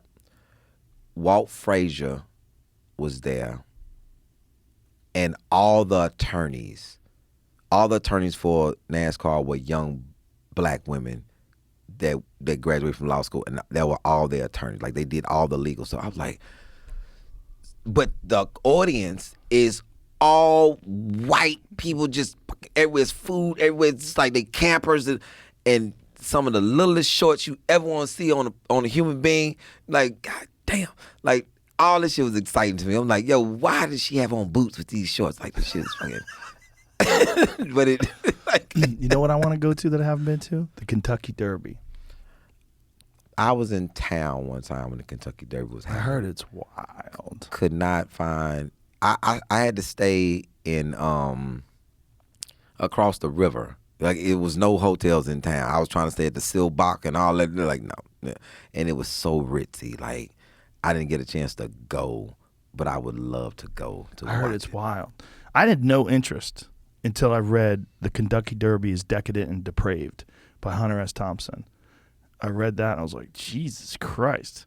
And his depiction of all these rich, fucked up people gambling and betting on these horse races, and what the scene is like, that it's this wild social scene of these decadent, depraved people all getting together. And I was like, oh my God, I gotta go. I need to book a gig around it. Our interest in the same thing comes from so far different places. Like, you want to go? I hear all the rich people doing so much. I want to see the chaos. I want to go to the Kentucky Derby because the first 15, when I read about the Kentucky Derby, how it started, the first 15 were all won by African American jockeys, and how the purse came about and the history of it. And that's why I want to go. Really? I want to see the chaos. Well, I'm a giant Hunter S. Thompson fan, you know, and so like when I read his writing about it, it just like brought me there. Like I was appreciating his appreciation of just the fucking scene, just the wild scene of it all, and how crazy it was of him as a writer, as a journalist, going there to cover it, and he's covering it on acid, and he's all fucked up, and they're drinking all day, and you know, and Hunter's writing was always like that. It was always this wild mixture of pure exaggeration and fiction with fact and reality, and like an assessment of the social dynamics, like a psychological examination of the people that were involved. When did he write about it? That was one of the first pieces that he did before. I believe he did that before he did his big Sports Illustrated piece, which turned out to be Fear and Loathing in Las Vegas. 1970. Yeah. So that was... Yeah, they had merged. And then Fear and Loathing was when? I think Fear and Loathing was his breakout thing. They hired him. I feel like they hired him for Sports Illustrated to go and write about like a 71 is when that was published. Yeah. So it was like the same time. And So when was the first Kentucky Derby ever ran? Oh God! Look Let's how- take a guess. Let's take a guess. I'm gonna say 1920. I'm gonna say 1890. Yeah, I think it's like 100. They've done 100 plus. I can't remember. 1875. 1875. But when a thing becomes a thing, like a place where people go and they know they're gonna go get fucked up, and they know they're gonna gamble, and like it becomes a thing. They wear the big hats with feathers and shit, and the ladies wear all their jewels. What is going on here? Is this at the Kentucky Yeah, Derby? they're just being He's running across porta potties, Yeah. and people are cheering him on, like this kind of and shit. they throwing bottles at him. Yeah. Like they bing boom boom. Well, there he goes. He's It's down. so far different from the original Kentucky Derby. Yeah. Like, did he fall in Oh, it the looks shit? like it. Oh no, did he? It's Is he probably covered in raining. shit? It Yeah. could have been raining. They could have been doing like mudsliding or something too. He's drinking. It looks Oh, like he fell in shit. God, Jesus Christ! Oh, Jesus Christ! That he definitely fell in the shit. Oh, that's so unnecessary. That's so like- unnecessary. it's like But fun. that's. He rode about. I wonder if Hunter like caused more people to act more crazy there, because his writing was so influential and so popular. I wonder if he probably accentuated the experience for people that wanted to go to just get fucked up and just watch. But it's like you have the aristocrats, the socialites, the people that go there and they wear their expensive suits and their big rings, and they pull up in chauffeured cars and they get out and do a bunch of debauchery right after that. Like, debauchery. It's right after that. Just yeah. I don't have on underwear. I don't know all this shit, but I don't have on underwear. Like, you think about these experiences that people have at like these kind of places. Like, if you're one of those people, you're like some oil baron and you got crazy money, and every year you go to the Kentucky Derby. I imagine you just get used to being around all those other kind of people, and then every year everyone kind of ramps it up a little bit. Ramp up the chaos, ramp up the cocaine. So is that how Mardi Gras started? That's a good question. How did Mardi Gras get started? Mardi Gras is good. Like, Carnival is a pretty intense. I've never been to that. Have you been in Rio? Yes. Really? Yes. That's wild. Oh, man. It's like you're famous for people. It's like New Year's Eve on steroids. I went to this club called Help Discotheque, and you need it. Like, Help Discotheque. I went on Adam and Eve night, where they give you a leaf. You put your clothes up and they give you a leaf, and you in the club, just a leaf on. And that's it. And this club holds like 4,000 or 5,000 people, all with leaves on. And it's so crazy that they know that you cannot get to the bar. They know that you can't get to the bar.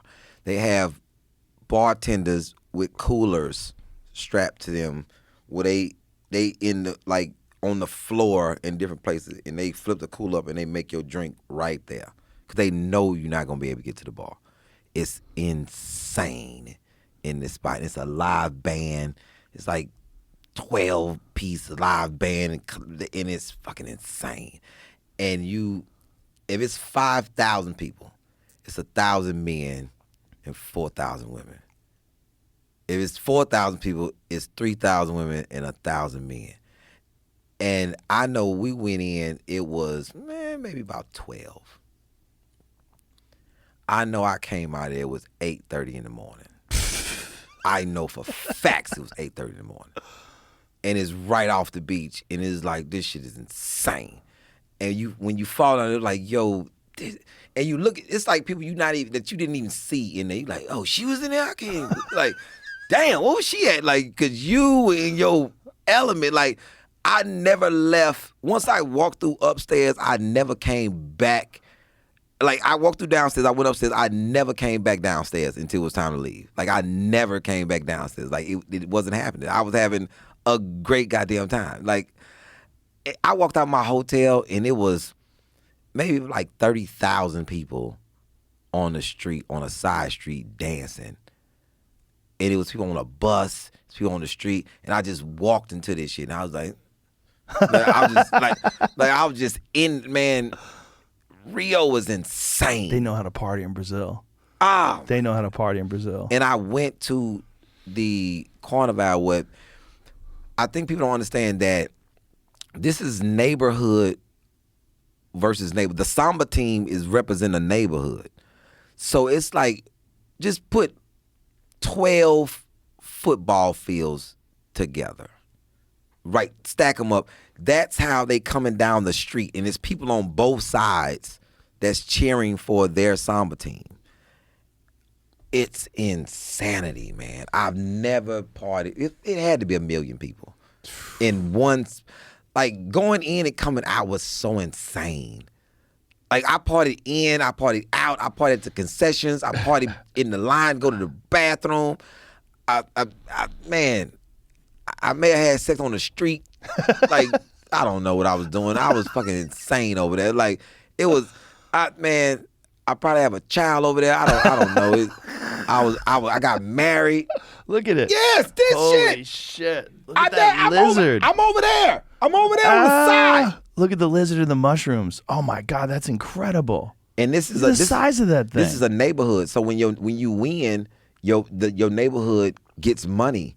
Like, this is everybody that's on this is from the same neighborhood. Look at the fucking jellyfish. That's insane. This shit, you got People got to see this shit live. This shit is insanity. Oh my God. And it's not one altercation. That's amazing because Brazil's a wild ass fucking place. Yeah, and But they put it all aside for Carnival. yeah, man. Look at this. Oh my God, these floats are incredible. These people on top of them. Look at the size of these things. And this is an honored position to be a part of the summer team. Look at the size of that.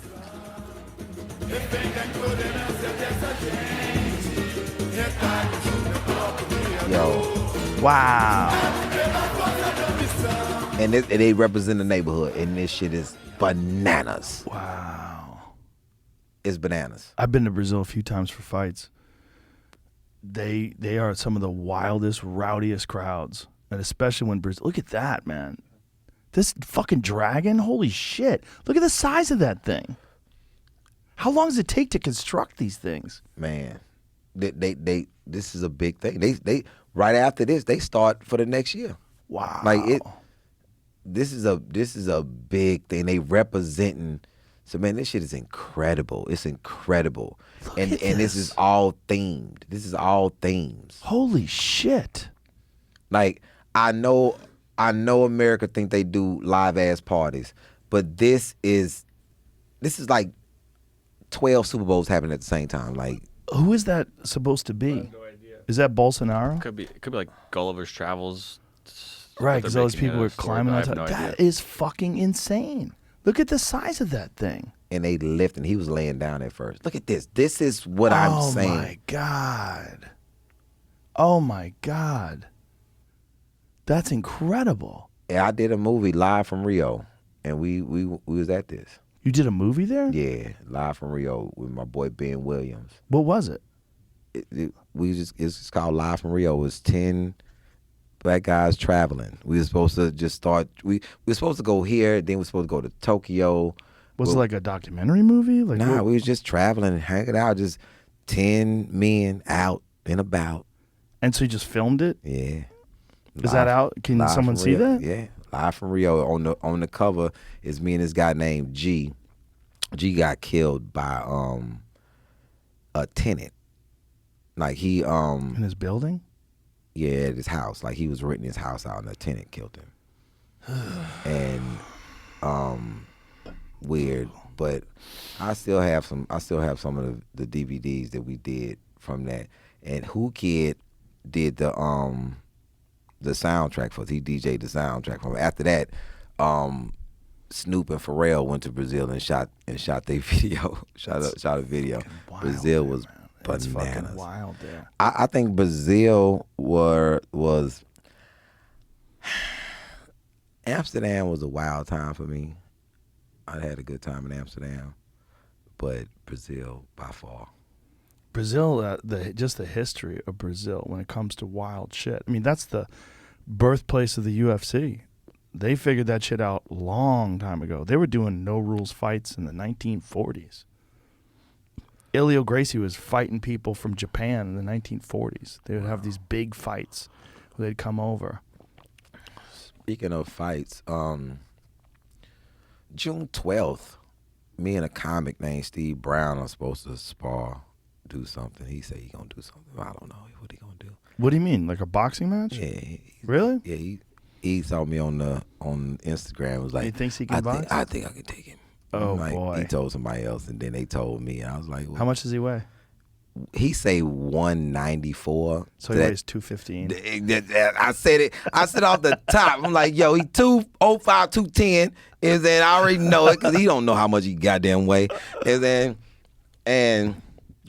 Is my this boy. him? That's my boy James. That's my trainer James. And Steve Brown put it on there that he wanted to do something. I'm like, well, I come in town, and then people. There you go, Steve Brown. Well, people can't do this to me. You can't say. You want to box me, you know my schedule. I'm not going to be in town I'm in town on the 10th and 11th. Well, you know I'm out of town. I say, well, stay around, and then we'll get it in. And James, as soon as James heard it, James like, shit. Do you want this guy to lose any? What do you weigh? Like 170? What do you No, weigh? I'm 160. 160. Yeah, I'm going to go down. By the time we fight, I go down 10 pounds and And still get he it.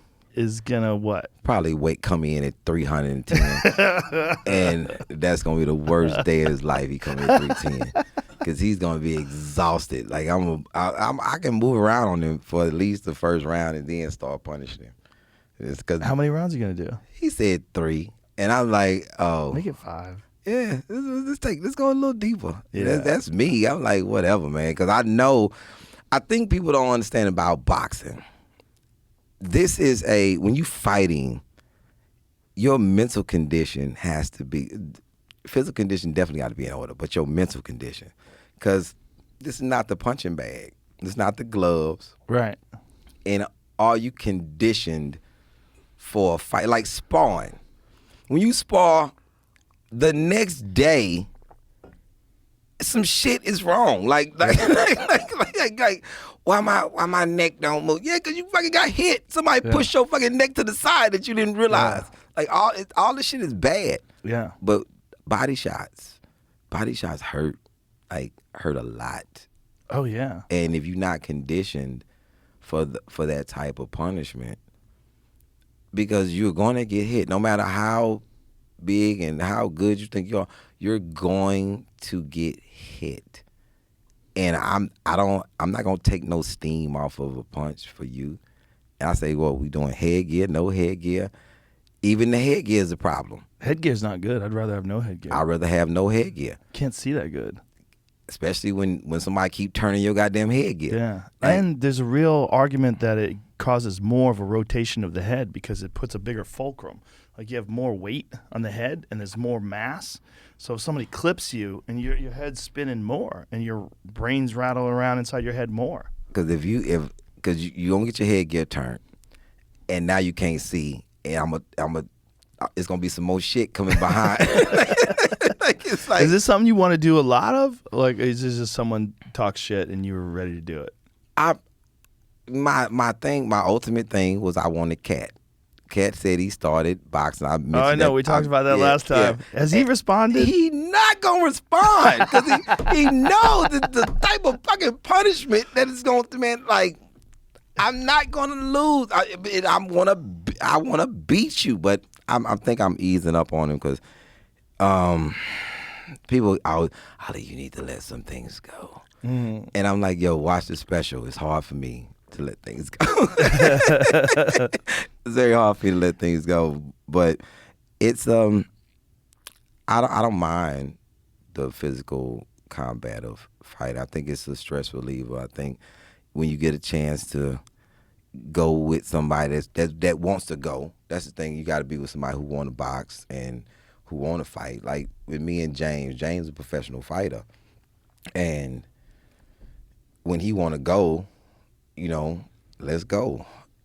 And I know this gonna be a hard day because he no matter how the shit starts, me and you can start, and once you get hit, the shit changes. Like, yo, I know I leave my friend, but I'm finna fuck him up. Like, now it becomes a fight. I gotta get my lick back. I gotta get this. So it gets chippy. It's hard to find sparring partners where you can just spar. Yeah. Where like you just get hit like that, where you're not getting lit up, Yeah. where you're not in a fight. You Yeah. know, it's just sparring. Like Yeah, some me- guys, if they're cool with you and you're cool with them, you could just spar and you touch them, you touch each other, and you can do that a lot, and it's very beneficial. Yeah. Because you get your timing in and you get real rounds in. It's not fighting, but it's tightening you up for fighting. So Yes. you'll have these reflexive movements. Like you'll see a check hook and it's just there. It just comes out because you've done it so many times. Yeah, like my man Ty Emanuel just fought Victor Ortiz. Really? Yeah, just Victor like, Ortiz is still fighting? Yeah. What is he doing now? Yeah, him and Todd Emanuel, they did. I think it's on YouTube too. That fight with Floyd Mayweather was one of the weirdest fights ever. He headbutted him. He headbutted him, and then he tried to apologize. And Floyd said, yeah. Boom!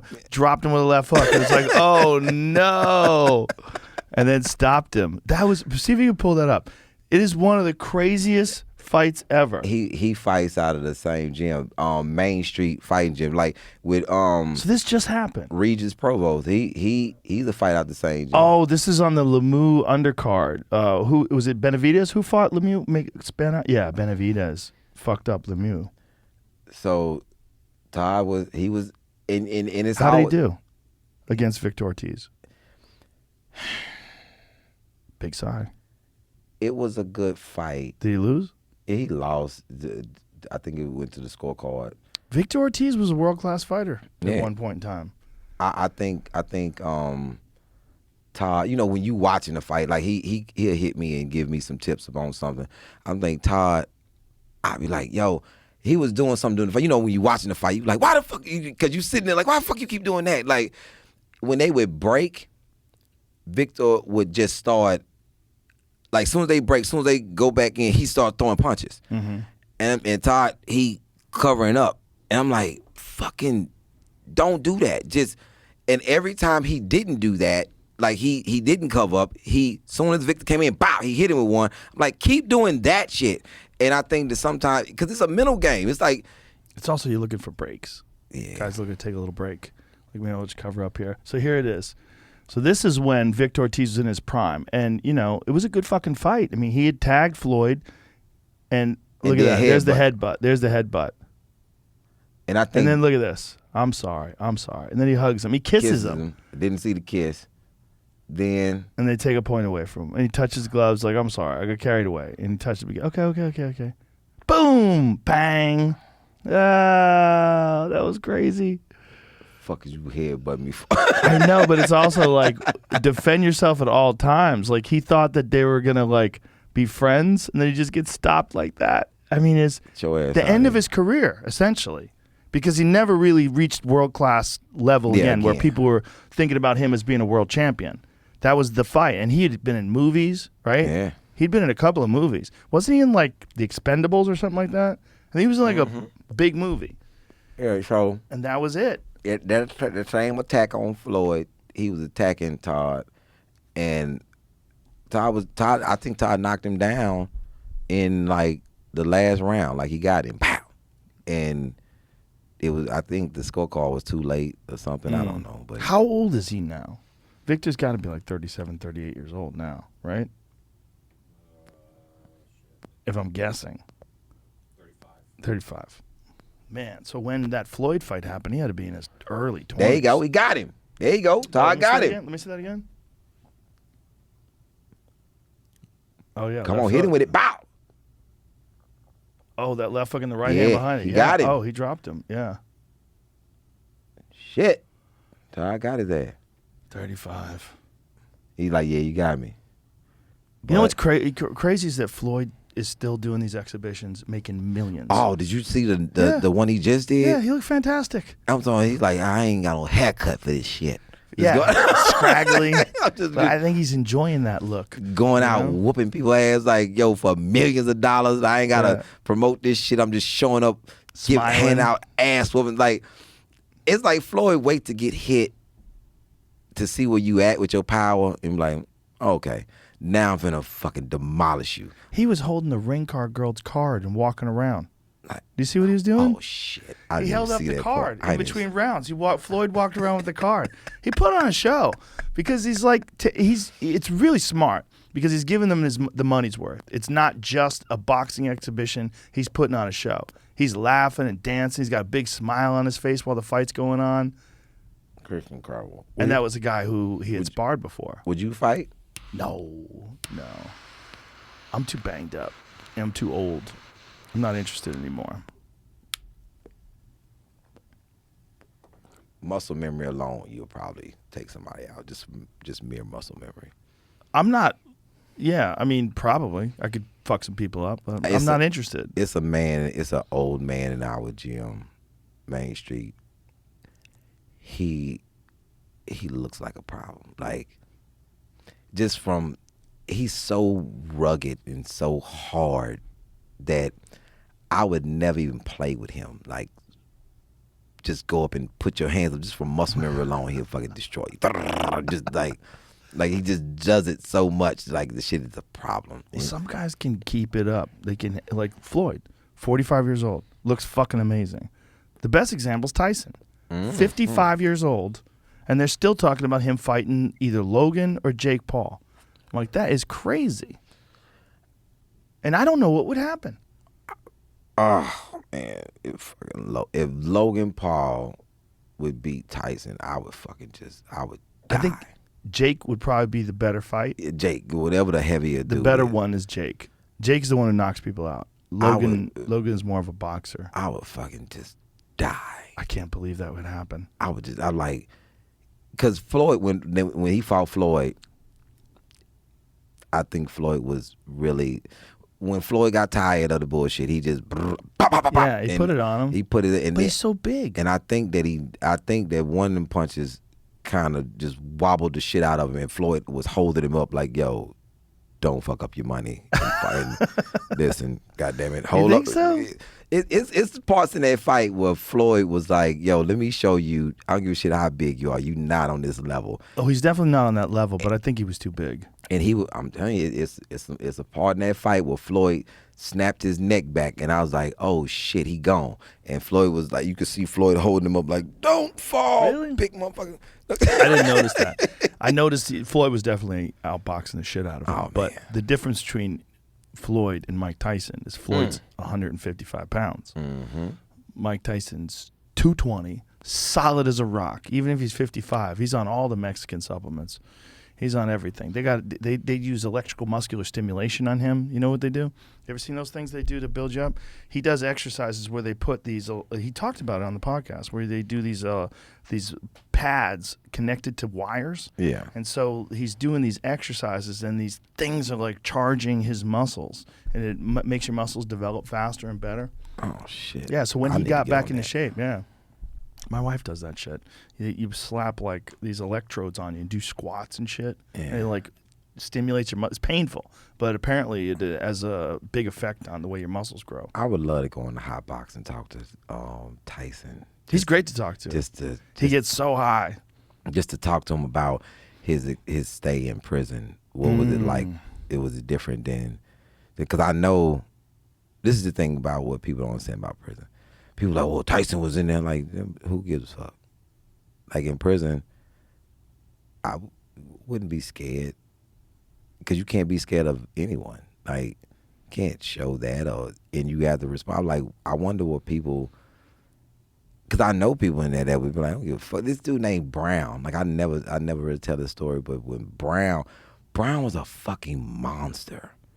Like, I remember being an SSI. It's like you a custodian. And I was cleaning up lockup, and I didn't know what Brown looked like. I just heard him. He was in the cell. He was in close custody. And he would be hitting this metal door when, like, he was pissed. He would be hitting this door. Boom, boom, boom. It was like a fucking silverback gorilla was in this goddamn. I was like, who the fuck is that? Like, oh, that's Brown. And when you would feed him, you got to give people their trays, and you can't really see it. It's a little box. When they let him out of close custody, I mean, I actually laid eyes on Brown the day that he came out. He came out of the cell and he ducked. It's like the fucking Green Mile. And like, I had never even saw the Green Mile. Like, Brown is a huge 6'8" man that was he was huge. And it was another guy on the unit named Wynn that was from Vegas. He was black and Italian. That's how I learned about the Pink Floyd album. He sung every song. He knew every song. My favorite song was Completely Numb. He would sing that shit all the time. And he's this Italian dude. And he's huge. He looked like Lou Ferrigno. He's huge. And I weigh about, 120, 125.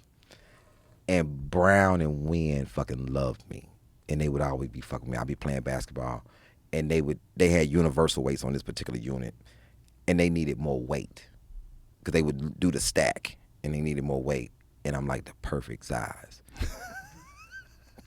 And Brown and Wynn you would see him walking towards the court. And I'd be coming down the court. I'm like, yo, man, going on with that bullshit. They were like, man, either we gonna fuck up the game, or you gonna come over and let us get a couple sets in. And everybody be like, Lee, going over there. Man, fuck y'all. Y'all ain't the ones got to go and stand on this shit. Like, I'm standing on the universal weights. I'm like, yo, 2 sets.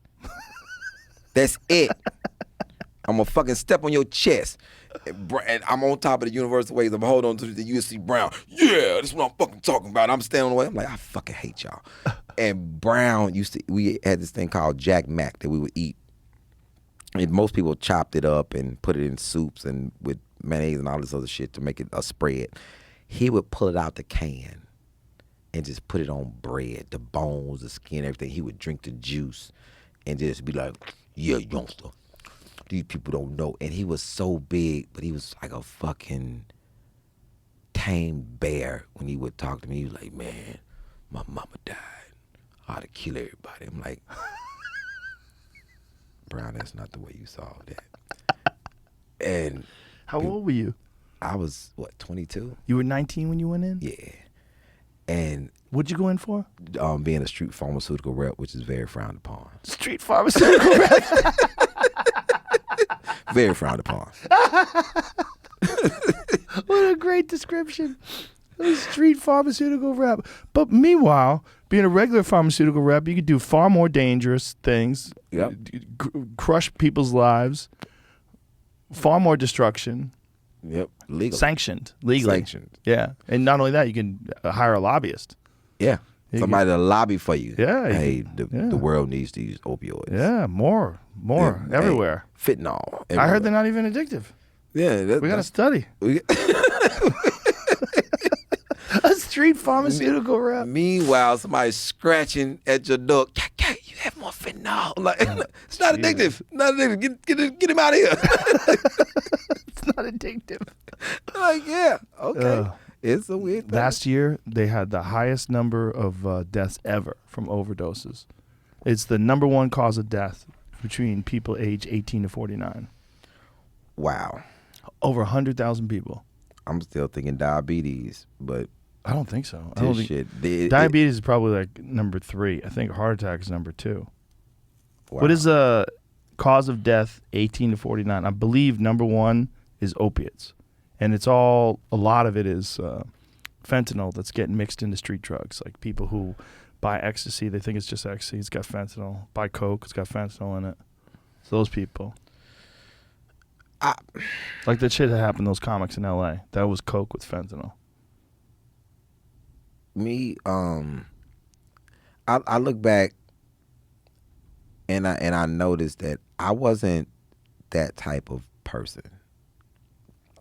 All throughout my years of destruction, I wasn't that type of, like, this special is from 10 to 15. The next one will be from 16 to 19. But in that,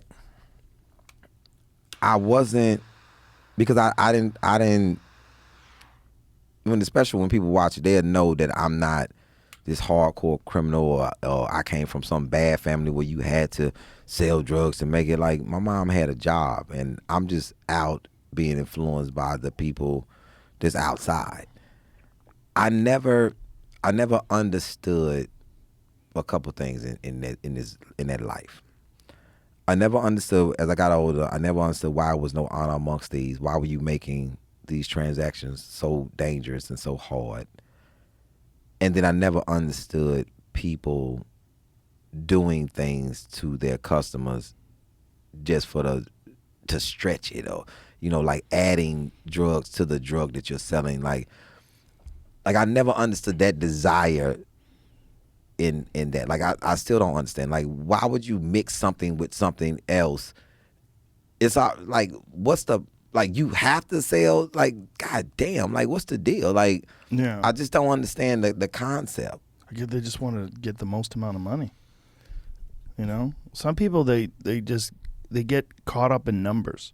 They get caught up in what they can do, and they don't have like a moral or ethical structure. So I'm selling you apples because you're a consumer. You one of my customers that you buy my apples. Why would I put something in the apples that's going to kill off the people who buy my apples? Well, there's two things going on. One, there's cartels, and the cartels don't give a fuck. The amount of people that are going to buy their cocaine is endless. It's the only way to get it. It's coming in over the border. They're constantly bringing it in. And if they can cut it and make more money, they don't give a fuck. And if they sell it to you, you think you're going to buy what you bought last month, but you're buying a totally different thing now because they decided to try a new formulation with fentanyl. And maybe you do 1 bump, you're okay. Maybe you do 2 bumps, you're dead. That's the fentanyl deal. Like fentanyl, you've ever seen the amount of fentanyl that'll kill you? Like in comparison to a penny? It's crazy. Pull up the image. When you see it next to a penny, you just go, what the fuck? It's like lead in the water. Tiniest amount. It's the tiniest amount of fentanyl will kill you. Like, It's like 100 times stronger than heroin. it's like I still feel like this being picture can't okay be with right. a little water, a little lead in the water. Oh, What'd you say, Jamie? I shit. still feel like it can't be right because it's given to people as a Yeah. so they Yeah. giving them less than that. They're giving them less than that. Yeah. They really are. No, I know it seems like it can't be right, but if the folks that are just listening at home, we're looking at a penny from 2012, and the amount of fentanyl that'll kill you will cover up the number 2012, and that's about it. It's a small. It's Lincoln's beard. Lincoln's beard is the amount of fentanyl that'll kill you on a penny, which is crazy, and that's real. Look at it. Look at it next to heroin. Yeah. What is this other shit? Look at that's why I go- Carfentanil? Oh, there's one that's worse?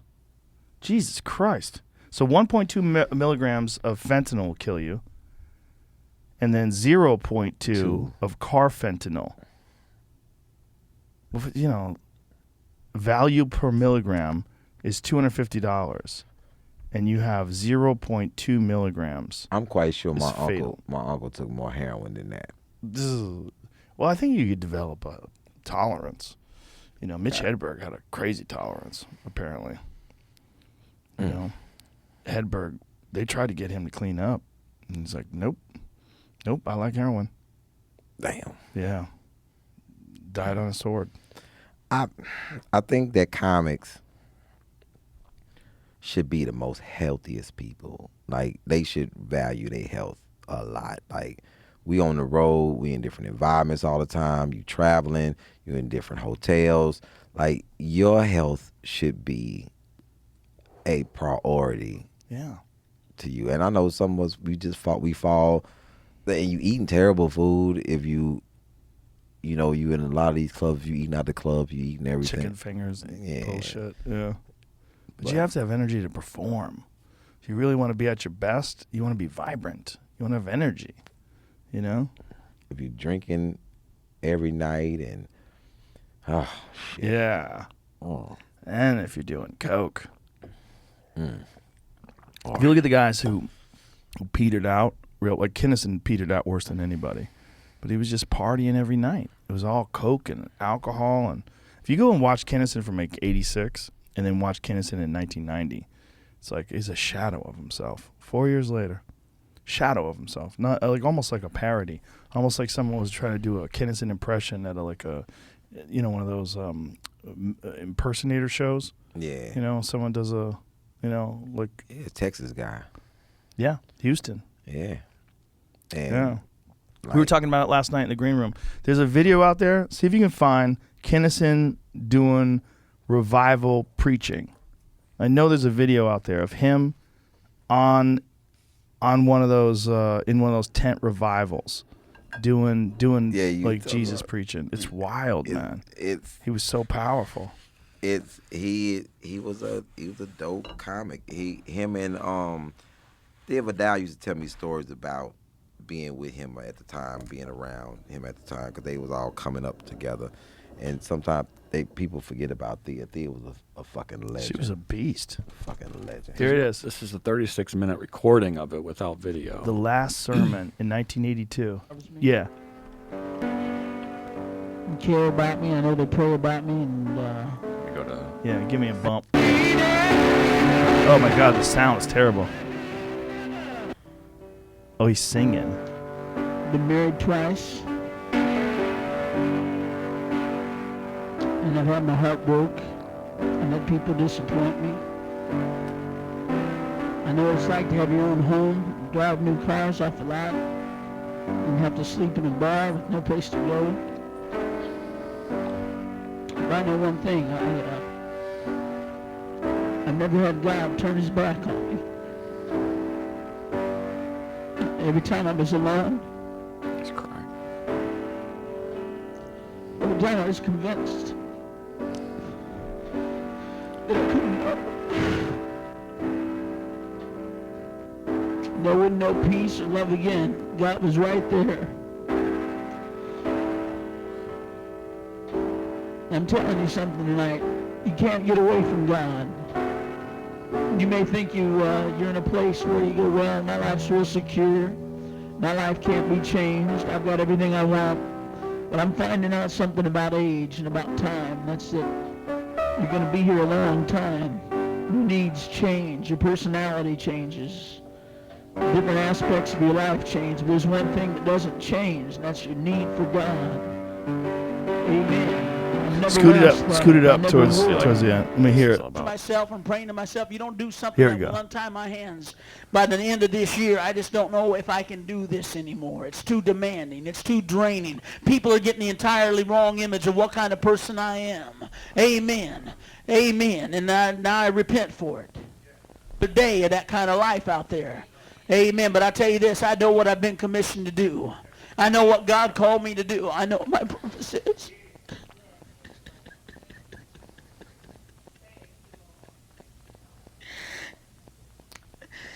I need your purpose. Amen. If I ever cross your heart, it's because God's laid me on it. Amen. If I cross your mind, if I happen to you're driving sometime and I happen to cross your heart or your mind, it's because I'm out there praying for the body of Christ to pray for me because I need you.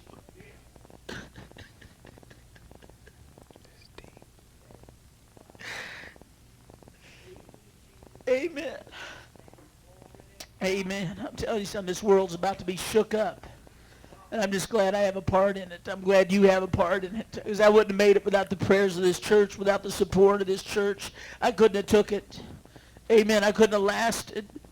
Amen. I have one spiritual friend out there. That's it. Out of all the people I know, out of all the people I deal with and talk to, I know one spiritual friend. You say, well, why don't you go to different churches out there? I've tried, and they're nothing but the law.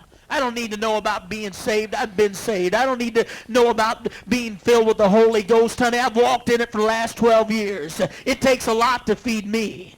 Amen. The law doesn't cut it. Your little list of rules doesn't cut it because you can't. This is why the world won't accept it. Amen. The priesthood is going to have to come to humanity. Humanity's not going to come to the priesthood. Amen. This is why Jesus left the temple, Brother Marty. Amen. Praise God. They tried to accuse him of all kinds of things. They said he's a blasphemer. He's a wine bibber. He's irreverent. He's not a truth teller. He's a liar. He's Beelzebub. He's this. He's that. And Jesus said, listen, amen, the well don't need a physician. I didn't come for you. I came for the lost. I came for the lives without hope. People without an answer. People living on the edge of their existence. Amen. Now I'm telling you, people would do their job spiritually. If they'd walk in this spiritually, you wouldn't have the drug addiction rate. Amen. You wouldn't have the alcoholism in the youth that you have in this country. Amen. But it ain't going to be done by rules. It's going to be done by reality. It ain't going to be done by a little program for them. It's going to be done by something they feel in their self. They're not going to take your word for it. They're going to have to feel it, Brother Marty. It's going to have to shake them. And Kevin, I respect you because you didn't listen to other people. You just didn't accept it because they told you it was real. You had to wait till you felt it. You had to wait till it shook you up. And brother, it did. And you are changed. And you are his. And you can't run from him. Amen. You ran into him. Woo! Glory to God. I was with him. I saw it happen. And wow, 4 years later, he was doing an HBO special talking about getting his dick sucked and dead dudes getting fucked in the ass by gay guys. 4 years later. I mean, 4 years later, he was the biggest comic on earth. He's fucking, look at him. That's 4 years later. Besides you that has any good to it, that can shine a light into somebody's lost way. Do you think if you had to, if your soul was riding on the line and you had to testify and you had to make a commitment, if it was a final answer, what would you do? Well, look at that. He gave him a little taste. That's impression. That's not really, he's just doing himself. Yeah, he's doing, well, he's just saying, well, that was someone asked him, could you preach again? Do you have the Lord still in you? 'Cause, I mean, imagine if you were in that tent watching that guy perform like that. Like, God damn, what a charismatic motherfucker. Yeah. And then 4 years later, you're strumming through HBO. You're like, hey, Is that what the fuck?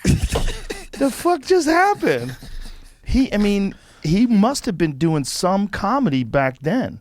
Because if this was 82 and that was his last sermon, he must have been doing sermons and comedy at the same time. Like, look at that. He's preaching there in 1975. So really developed his act preaching. What's the show that comes on? It's about the preachers. He remind me. Which show? I think it's on HBO. It's about preachers.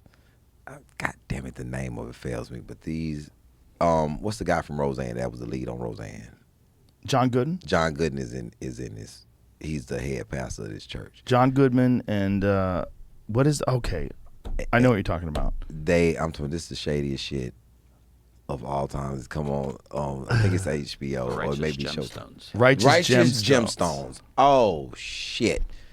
The Gemstone. I didn't mean to do that. Righteous Gemstone. It's some part, man. Oh, from the creators of Eastbound and Down. Is this a new show? Oh, it's These motherfuckers are crazy. Danny McBride. Like- too. Danny McBride's hilarious. She's fucking insane. Oh, look at this. They are insane. Oh, this looks good. Oh my, you can't stop watching this wild ass shit. They are fucking, it's on HBO. There's a thing about those kind of high rolling preachers. Like, what's that fucking dude's name? The dude down in Houston. With Joel Osteen. Yeah. Shit. Joel Osteen is fucking high off the heart. Him and what's my guy? Those guys make so much money. What's the black guy? Potter's House, out of Dallas. The guy with the hot dogs in the back of his neck? The big guy? Damn, I ain't never It seen looks the like he's back got a his stack neck. of hot dogs in the back of his neck. I've never looked You know at the that back. hot dog fat? God damn it. Is this the guy that had that guy coming out the ceiling, like on the ropes? or the Potter's wires? House. There's a lot of those guys. Who is the Reverend over Potter's House? That's the dude. He's famous. He's Yes, fucking super that's famous. the guy. I don't know why his goddamn name is his- is Yes. not Joe Osteen. What He's is his not- name? Shit. I'm looking at him. TD Jakes. TD T.D. Jakes. Jakes, yes. TD Jakes. That guy could have been a comic. Yeah. All those guys, the charisma, Yeah, the way TD they deliver lines. TD Jakes is fucking. I haven't told this story, but it's a guy in Houston. I was at a wake for my friend Andre, Reverend Dixon Jr. Oh, he told the story. This shit was so hysterical. I'm trying to find a way to put it in my show, because it's a point to it about knowing what you have. He said he up there, he preaching, and he said he bought a horse. He said, I'm a country boy. I bought a horse from a man, and I rode the horse for the first time in a parade. I'm in a parade, and I get by the band, and the band starts playing, and the horse starts dancing, moving. And I'm like, I can't control him. I'm trying to get this horse under control, and I can't control him. And I'm sitting there listening to this story, like, what the fuck is he going with this shit? Like, and he said, then the band would stop, and then the band started playing again. The horse, I can't control him. He's dancing. I called him. I get through the parade, and I called the man. I said, hey, man, this horse ain't been broke. He can't obey. He said, well, what was you doing with the horse? He said, I rode him in a parade. He said, okay, what happened? He said, the band started playing, and the horse started moving. I couldn't control him. He said, oh, shit. Oh, because he used to be a show horse. He used to dance to bands. And like, he said, man, his whole point was, I didn't know what I had. He thought that the horse was bad, Right. but he was a show horse. And when the band started playing, he started going into the routine. And I'm fucking, everybody else trying to get a message. I'm in there dying. I'm like, yo, this shit is hysterical. I'm like, who buys a horse and don't know what the fuck the horse can do? That it's a show horse trained to dance. I was like, Reverend Dixon, that shit is hysterical to me. I'm like, yo, I gotta find a way to put that in my act. about not having. Oh, who is Who this? is this? Floating. That's what I thought you were talking about. Who is this guy? This is in Mississippi. He's got known as the floating preacher. Oh, he think. got But the- I think he gets stuck like halfway down. He got the Beyonce. No. He got the Beyonce shit. Like the Janet Jackson, Method Looks Man like and it's Red supposed to Man be flying. floating. And he got stuck sort of just floating here for a couple seconds. And they're like, what do you do? What do we do?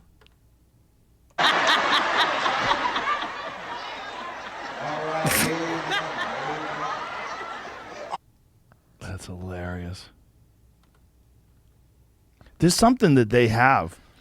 A showmanship. Yeah, there's a entertainment value to the way they present that you could learn something from. Because like that's one of the things that always bothered me about the alt comedy scene. The alt comedy scene specifically in LA. They didn't want to try hard, and they didn't like it when people tried hard. They would get upset.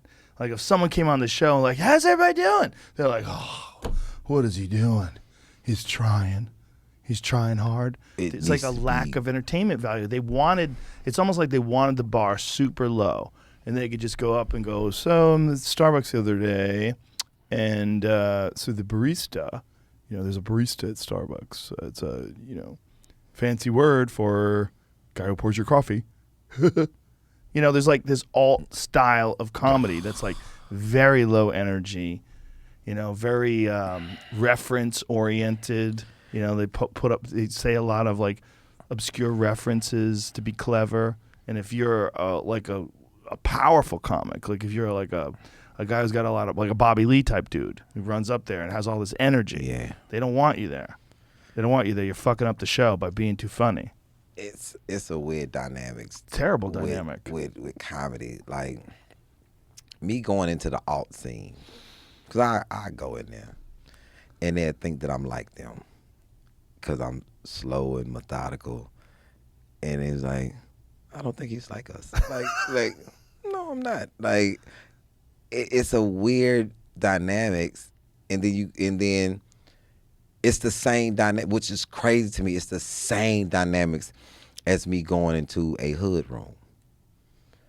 They want certain things, and I'm not giving them that. I'm walking up, I'm sitting down, and you hear people say, "You all right?"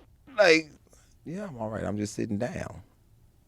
There's something wrong with me sitting down? Like, in their mind, like, why would you be sitting down in stand-up comedy? Like, then I go into what I do, and I have to win you over, because I think that it's a thing with stand-up that the audience, a person goes and see, they're not adventurous in their entertainment value when it comes to stand. Like, if you like a Bruce or Earthquake, why don't you think you would like a Ari Shaffir or in a Joe Rogan? Like what would make you think you wouldn't like them? Oh, they not my style of stand up. So you come to a Ali Siddiq show with a preconceived notion of what you feel like comedy is, and if I'm not doing that, then you sitting there like, what is he doing? I'm being the human being that I am, and I'm gonna deliver if you don't come to my show looking for me to be another comic. Right. That's the thing, that's got comedy has genres, but it doesn't. It's like if you go to see live music, you never see Wu-Tang Clan followed by Alan Jackson.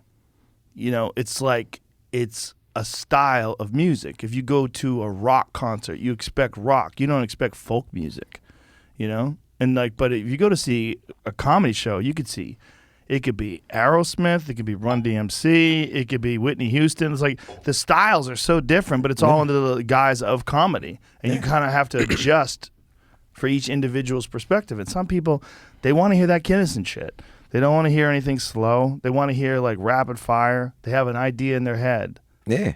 A myopic idea of like what comedy is. And I don't see it like that. I see it as I'm going, like, it's people that I've seen, like I watched Ari last night, and I died several deaths watching Ari. Like, yo, this shit is fucking hysterical. Well, he's doing that new Jew special, that special that he worked on for a long time. It's tight. This shit is very good. Hysterical. It's very good. It's very well written too. I'm talking about even the small nuggets that he said. Let me tell you the funniest shit. Like I had to stop watching because it was so fucking funny. I couldn't laugh another second. And I still went in the back and laughed more from behind, watching him from behind the stage without the audience just listening to it. He said if it was a time, because it's so relatable, it was a time that you didn't think that you could talk to girls. And he said some shit in there that's so fucking hysterical. The thing about holding a girl's hand? And he said, if I could talk to my 14-year-old self, I would go back in the future and like, look, I don't have much time. I got to tell you. And then he's talking, and then he said, your 14-year-old self looking at your new self, he says, he looked at it and he's like, yo, look, some shit fails. Like with his hair, he go like, look, don't fuck my hair. Fuck with you, what's going to happen to you? And then he says, you're an asshole. That's why people don't like you in the future, because you're an asshole. If I go back and look at my 14-year-old self and my 14-year-old self looking at what he's going to become, I'm like, look, man, fuck you, man. You ate bad. Get the fuck out of my face. Yeah. Like, man. It's a great set. It's a great set. And my road manager, Dre's always with me. And Dre has probably learned so much about comedy, just being in the room and seeing the different dynamics. And last night, he was in the room, and he was like, he never knew that white comics talk so much shit just like black comics. Like, he was like, y'all all the fucking same.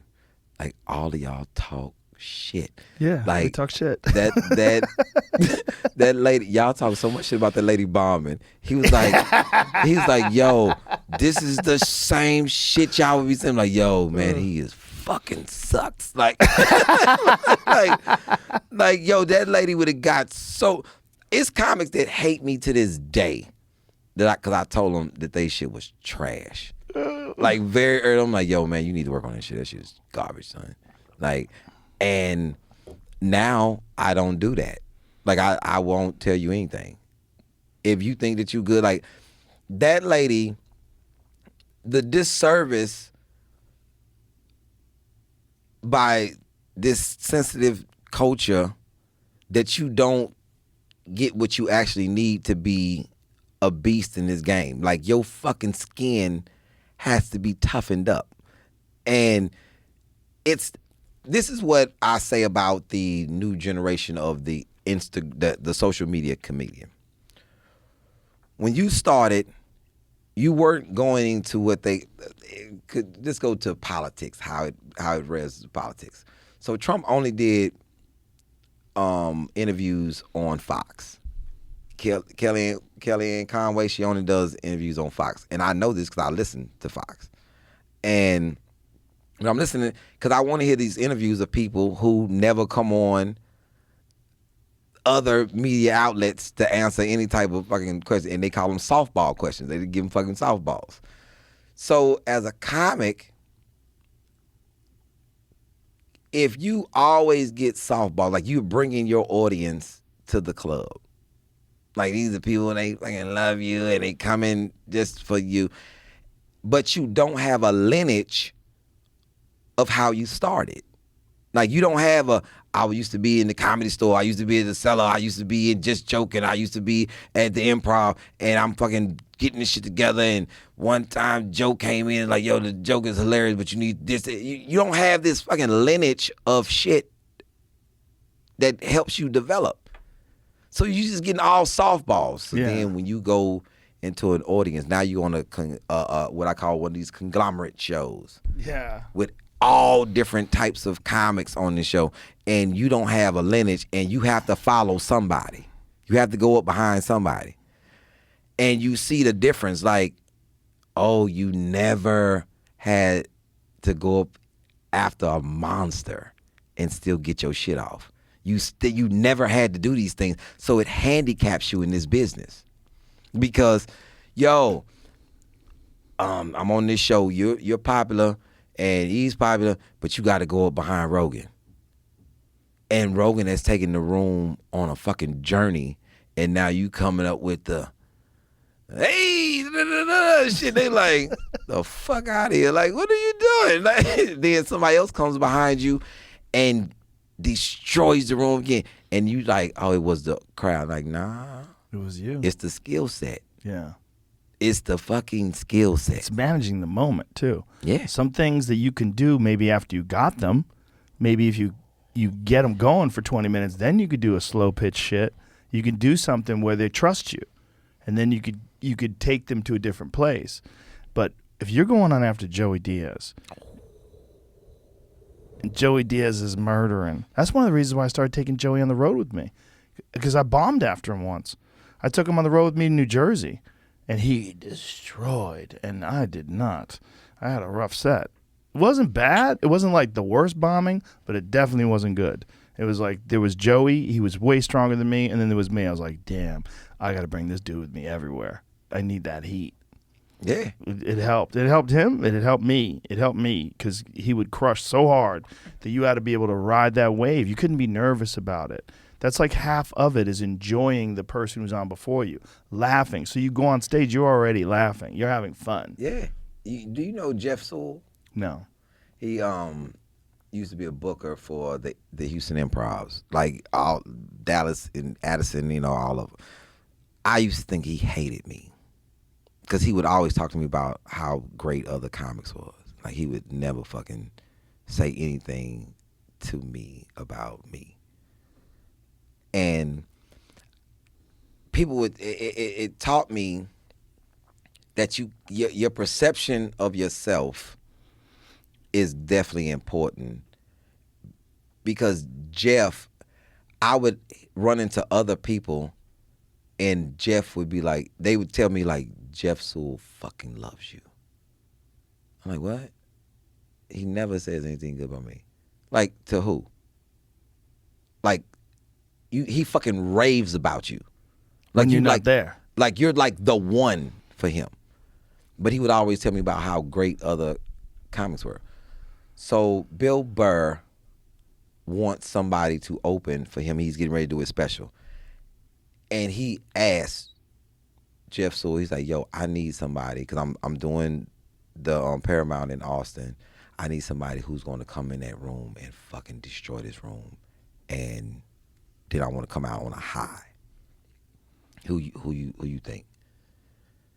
So I get a call to open for Bill Burr. And I'm like, okay, cool. Bill Burr is like, he comes in my green room. He's like, yo, I know you're going to be fucking great. Jeff said, if you want a killer in front of you, this is one. I'm like, what? I'm like, yeah, Jeff fucking says that you like the man. So whatever the Paramount holds is sold out. I walk out there, and it's literally 2 black people in the whole entire place. It's me and an usher.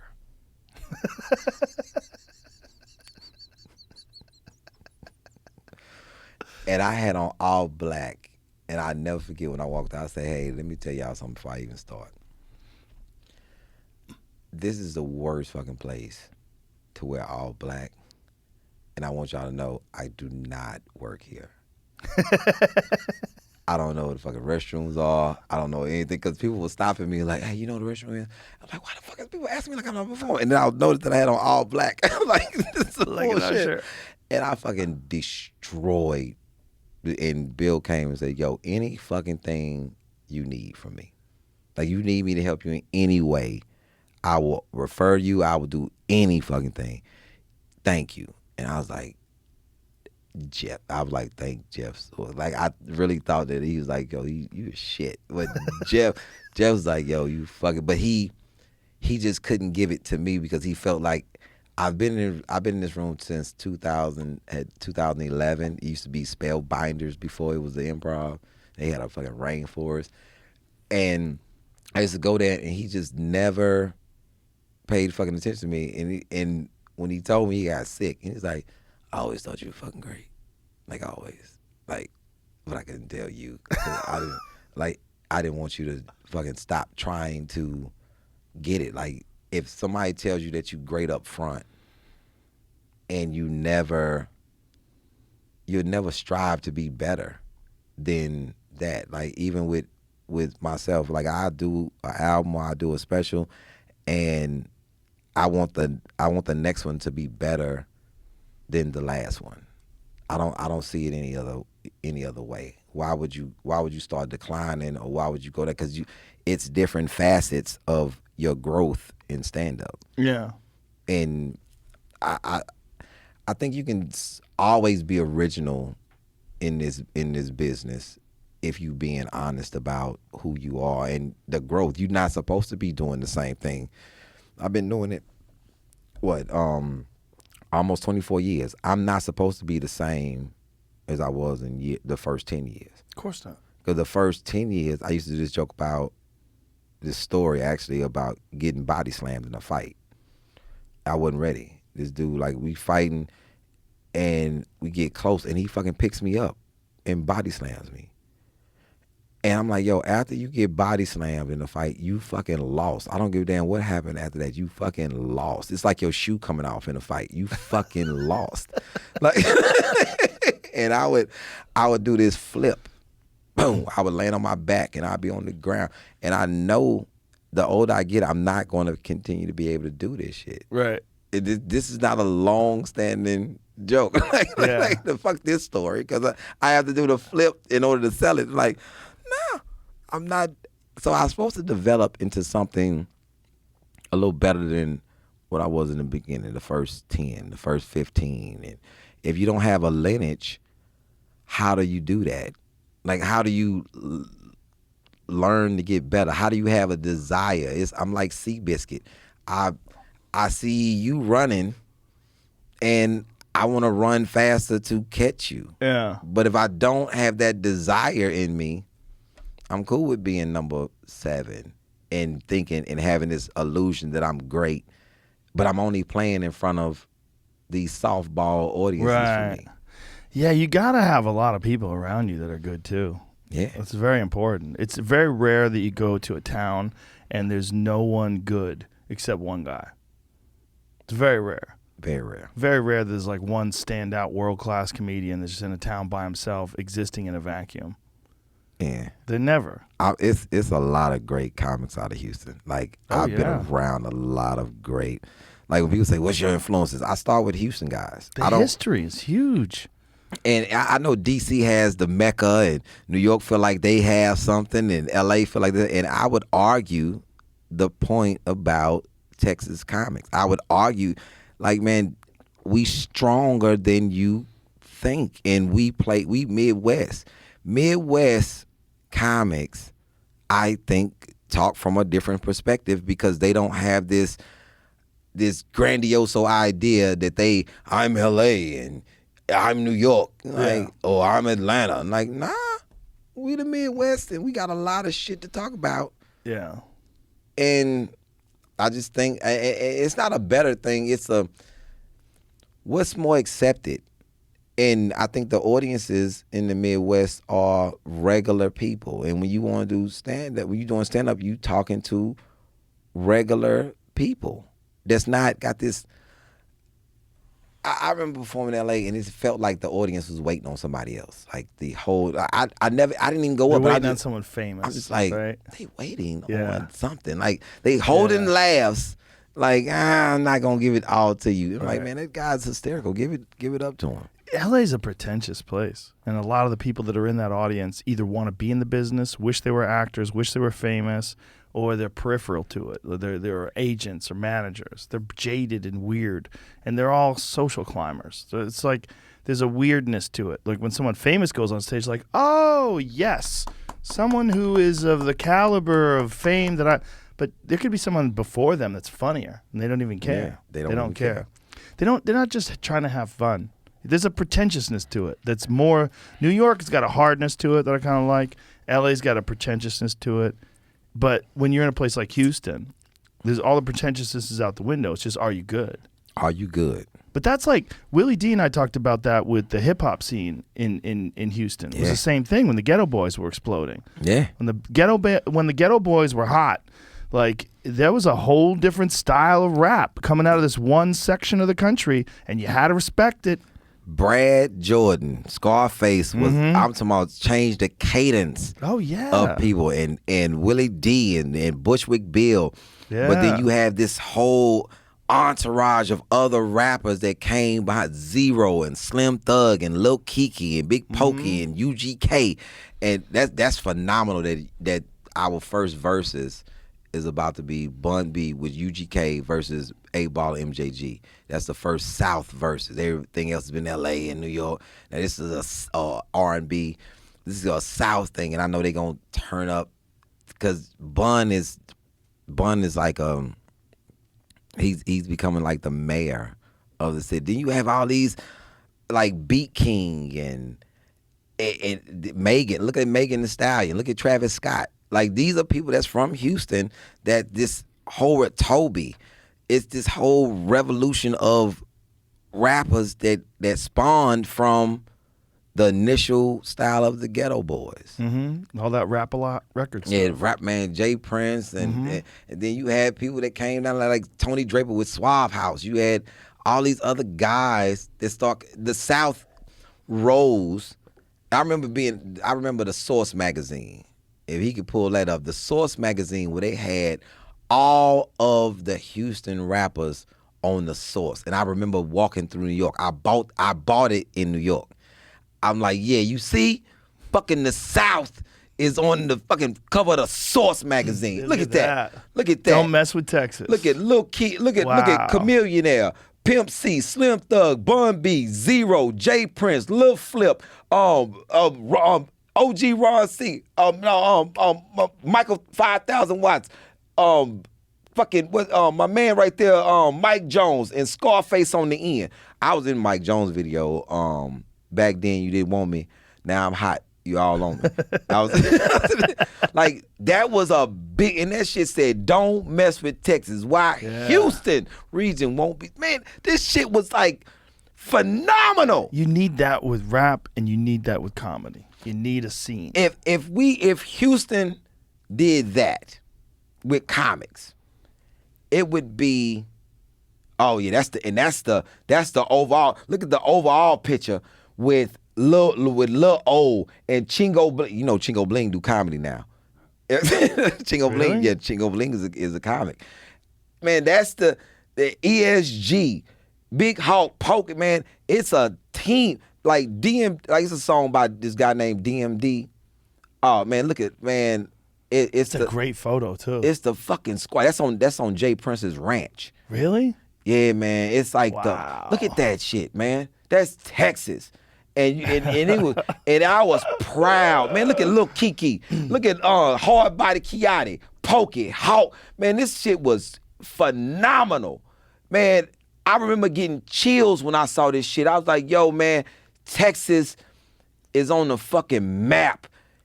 And when you talk about comedy, it's like if we did that with comedy with Bill Hicks and Sam Kinison, Thea Vidal, Brumman, Billy D. Washington, Rushion McDonald, fucking David Raybon, myself, Marcus D. Wiley, Terry Gross, Kier Space, Dez White, Dave Lawson. It's so many comics that's been influential, and then we still have Shane Wayne. We have the whites, man. We fucking Bob Biggerstaff. It's like some phenomenal comics, man. We like, yo, man, our R&B scene, man. You watch The Winning Game? No. It's with it's about the rise of the Lakers with Dr. Jerry Buss. I read the credits too, and it's an R&B artist, a jazz artist by the name of Robert Glasper, and I'm reading the credits, and I paused it when I saw musical director Robert Glasper, and it's just fucking it's like fucking Houston is all over the place. You see yourself living anywhere else ever? Nah. Just Houston. It just it's in the blood. Like it's H-Town. So when you decided to film your special, you wanted to do it in Houston. I wanted to do it. I actually did it intimate, but I'm still searching for the love from my city, because I think that I represent so well, and I think that the people who spawn off of me represent well. Kevin Iso and Bryson Brown and all these. Kevin Iso has the show on Showtime, Flatbush Misdemeanor. He's a writer, and he in the second season. It's a fucking great show, and I think that my representation of what spawns off of me and what I've done when I go out on the show. Like I never try to misrepresent my city when I'm performing on TV or anything, because I want them to be proud, to be like, yo, that's he. As proud as I am when I see somebody from Houston, I want them to be that. Like when I found out Thea Vidal was from Houston, she's been in all these great movies. I was like, yo, she from Houston? Like, I lost my shit when I found out Booker T was from Houston. Like a fucking wrestler. I'm like, yo, anybody from my city that's doing something, whether it's political, whether it's art, whether it's educational, whatever you doing, I'm like, yo, it's fucking Houston. Right. And I just see, I wanted to do it in the Toyota Center. I'm one of them people that I don't want Dave Chappelle and Kevin Hart and all these other people to come to my city and play the Toyota Center, or Gary Owens and Michael Blackson come to the Improv and sell out 14, 15 shows and shit like that, and then I don't do the same thing. Like that shit, it's a driving force. Like, how you get so much love, or what did you do? And because I'm not an actor, I don't look at sitcoms and movies and desire that shit. I'm a stand-up, and I want to do it from the stand-up position, because a lot of these other greats were doing it from the stand. Carlin was in Car Wash with fucking one of the greatest comics of all time, which is Franklin Ajay. He was the fly in the Car Wash. And I don't think that the movie was what compelled him, what people wanted to, I think it was his words. It was his stand-up, because those were somebody else's words. I want to do it, with my... Look at that. Man. Look at George Carlin. Yeah. I fuck it. Like, this is one of my movies. I know the whole soundtrack. I love every song. And I know every scene. 76. Yeah. Wow. Like, I would love to be in a movie like Taxi with a bunch of other comics. And I think for you, it's just a matter of a special like this, and maybe, more specials like this. You're undeniable. When people see it, they'll get it. Like this year, I wanna be the first comic to ever win an Emmy for a comedy special that's not on a network. Because Louis C.K. already did that. He won an Emmy? Yeah. Louis C.K. won an Emmy. Or a Grammy. He won a Grammy. That's right. He won a Grammy. Yeah. I'm hoping that Can you even win an Emmy if you're not on a network? Isn't it a television show award? It's YouTube TV. Is it? Do people on YouTube win Emmys? Hopefully it can happen. I think that I want to try to push the envelope to when people say, "Hey man," when they feel bad, they're like, "Yo, listen, I know that it was on net. I know them other guys, it was on Netflix or HBO or something else, but it's gonna be a problem if we say this is the best special of 2022 and we give it to somebody." Fuck those awards, though, man. But the it's people will give you your own award Yeah. just by seeing you. Who is the deciding vote on the Grammys or the Emmys? Get the fuck out of here. Who are those people?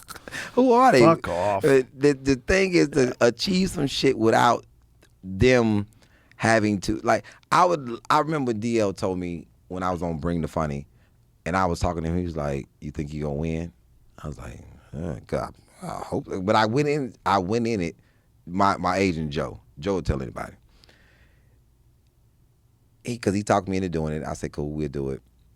I tried to lose every fucking round. Because I was on tour. I was like, yo, I'd rather just do the tour dates. I don't need this shit. And he's like, gonna do it. So every round, I was like, I kept my shit packed. Like, I was like, we're gonna go do the round. I'm shortening these stories down to 2 minutes and 30 seconds to get the shit off. And I'm just, whatever job I'm doing, cool. And I keep advancing. And I would call Joe, I'm like, I made it to the next round. He's like, okay, good. And I was like, fuck. So then I would make it to the next round. And DL, by the third round, now I got the taste of blood in my mouth. Like, I want to win this shit now. And DL was like, I don't want you to win. I said, what? I don't want you to win. I want you to be the person that people wanted to win and didn't. I was like, what? He said, more people gonna see you.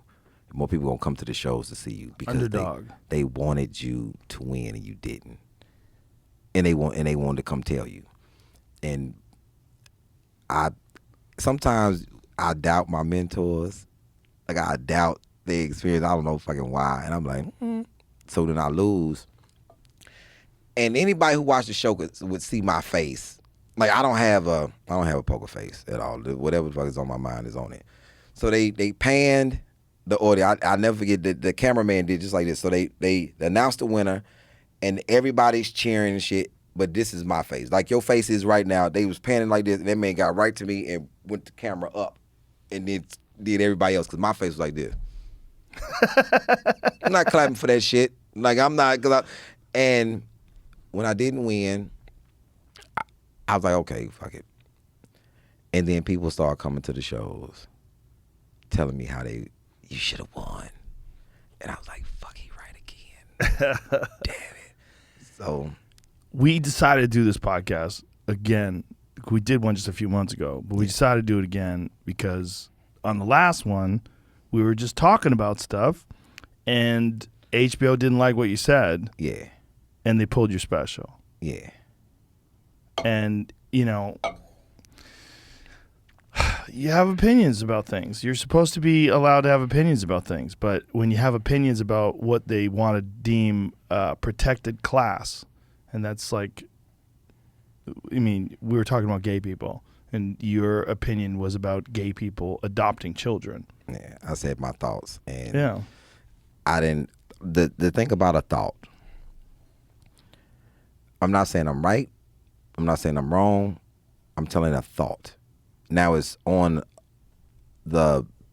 what I think to either be altered, corrected, more information, whatever the situation is, but that's not going to happen right off the top without me having a conversation about it and knowing that era plays a large part in how people think. The era that you grew up in, and then your experiences. My experience with things were that people who was in a certain lifestyle that I know didn't want certain things. It wasn't a part of what they were doing. So that's my experiences. Those are my thoughts. Am I wrong? Not in thinking a thought. I'm not out doing the rallying for it. I'm just saying what my thought was in a conversation. I'm allowed to do that. I'm not saying that you can't have anything. I'm just saying my thoughts on something. I didn't think that the Lakers should have got Westbrook. I didn't think that it was a good fit. Do the Laker Nation come after me because I had a thought about, hey, I think that Magic Johnson is the greatest basketball player of all times. I think Bill Russell is the greatest basketball mind of all times. If you like Jordan, you like Jordan. But I will have a discussion with you about the greatness of Magic Johnson. But this was a discussion about whether or not gay people should be able to adopt children. Yeah. And you felt like they're not making children. That was never a thing when you were young. The gay guys didn't want children, and then all of a sudden they do, and you felt like it didn't fit. That was my thoughts. I wasn't rallying for anything. I didn't think it was hateful. And It's a complex subject, right? Because what your point was is they're not making the children. And what other people's points would be, but yeah, wouldn't you just want the kids to be in a loving family? And if the gay family loves them and supports them and raises them, it's far better than being in foster care, far better than being abused. I think that's the extreme that people put on. Like, I saw a dude who was giving this commentary on the talk without taking in the whole context of it. But then he was like, he's been indoctrinated in this, and his thoughts are he's been indoctrinated into something. I'm like, nah, I'm just a human being, and certain things in my era work. But they're saying you were indoctrinated. Yeah, to something like what wrong with gay people. Like I never thought that. Nor did I ever say that. Did you have a conversation with anybody about it? Like, did anybody talk to you and say, "Hey, we'd like to know why you think what you think"? No, they threatened me with violence. They threatened me with like a lot of people threatened me with violence, and I was sending my address to those people. Like, yo, you bring that shit on if you want to. In what way they're threatening? Oh, I'ma come knock your fucking teeth down your throat and make you. How you think that's gonna make me change anything? What am I gonna be doing while you knocking my teeth down my throat? Like, what am I gonna be doing? Is this, you think this is a fucking movie that I'm gonna just be taking it? Like, yo, but this was my point. Your first thing was not to rationally have a discussion. Your thing was to threaten me with violence. Well, that's one person. And right? no, So that was a couple. No person ever DM'd me and said, I would like to have a conversation with you about your thoughts. Did anybody from HBO want to have a conversation with you? Nah. Did you speak to anybody, or is it spoken to your agent and then spoken to my and I asked for a conversation, and when we had the conversation, I started the conversation off by this: do you think that I am an honest man? Ali, this is not about your honesty. Yes, it is. Do you think that I am an honest man? Yeah. Now we can have the conversation. Because if you don't think that I'm an honest man, there's no reason for me to go forward with this conversation. Right. Sitting across from me, do you think I'm a homophobe? Sitting right across from me and you having dinner? No. Okay. I happened to watch New Rules with Bill Maher's last Friday. I was tired, came from the show, exhausted. Turned on HBO. Obviously, I have no problem. I watch a lot of HBO shows. I have no ill feelings about them, their decision or whatnot. No trip. Still gonna watch my same HBO shows. And then I hear Bill Maher talking after New Rules. And he goes in, like really lays out some shit. And then Sam J show comes on right after that. And Sam J is a black lesbian woman that's a comic. She has a show on HBO, which I'm on. And she goes in about how the LGBT community does not represent her as a black lesbian woman. And she's talking to these people, and she's giving a whole candid understanding about how the shit does not relate to her. Same thought patterns of understanding, like, yo, explain to me why X, Y, Z. And I'm sitting there looking like, wow. Some people are free to say whatever they choose to say, and some people are not. And when you feel like you can handicap a person, and she says on this, she says, I think that it's a bunch of entitled fucking white people that's pulling the strings of and the lady that she says it to agrees and said, I think it's a lot of people that lobby for power and they feel like they can take a stance on this, that, and the third without no conversation. If you manufacturing the consent of anything, you manufacturing consent. Like, everybody agrees. but I'm a part of everybody, right or wrong. 'Cause I have a different thought. Your first thing was because he has a thought, and a person that may not know him, because the person who knows me, who wanted the special, understands to a certain degree, but it's not in their hand. It's another person that has this, and we talk about it, and but this is a thing that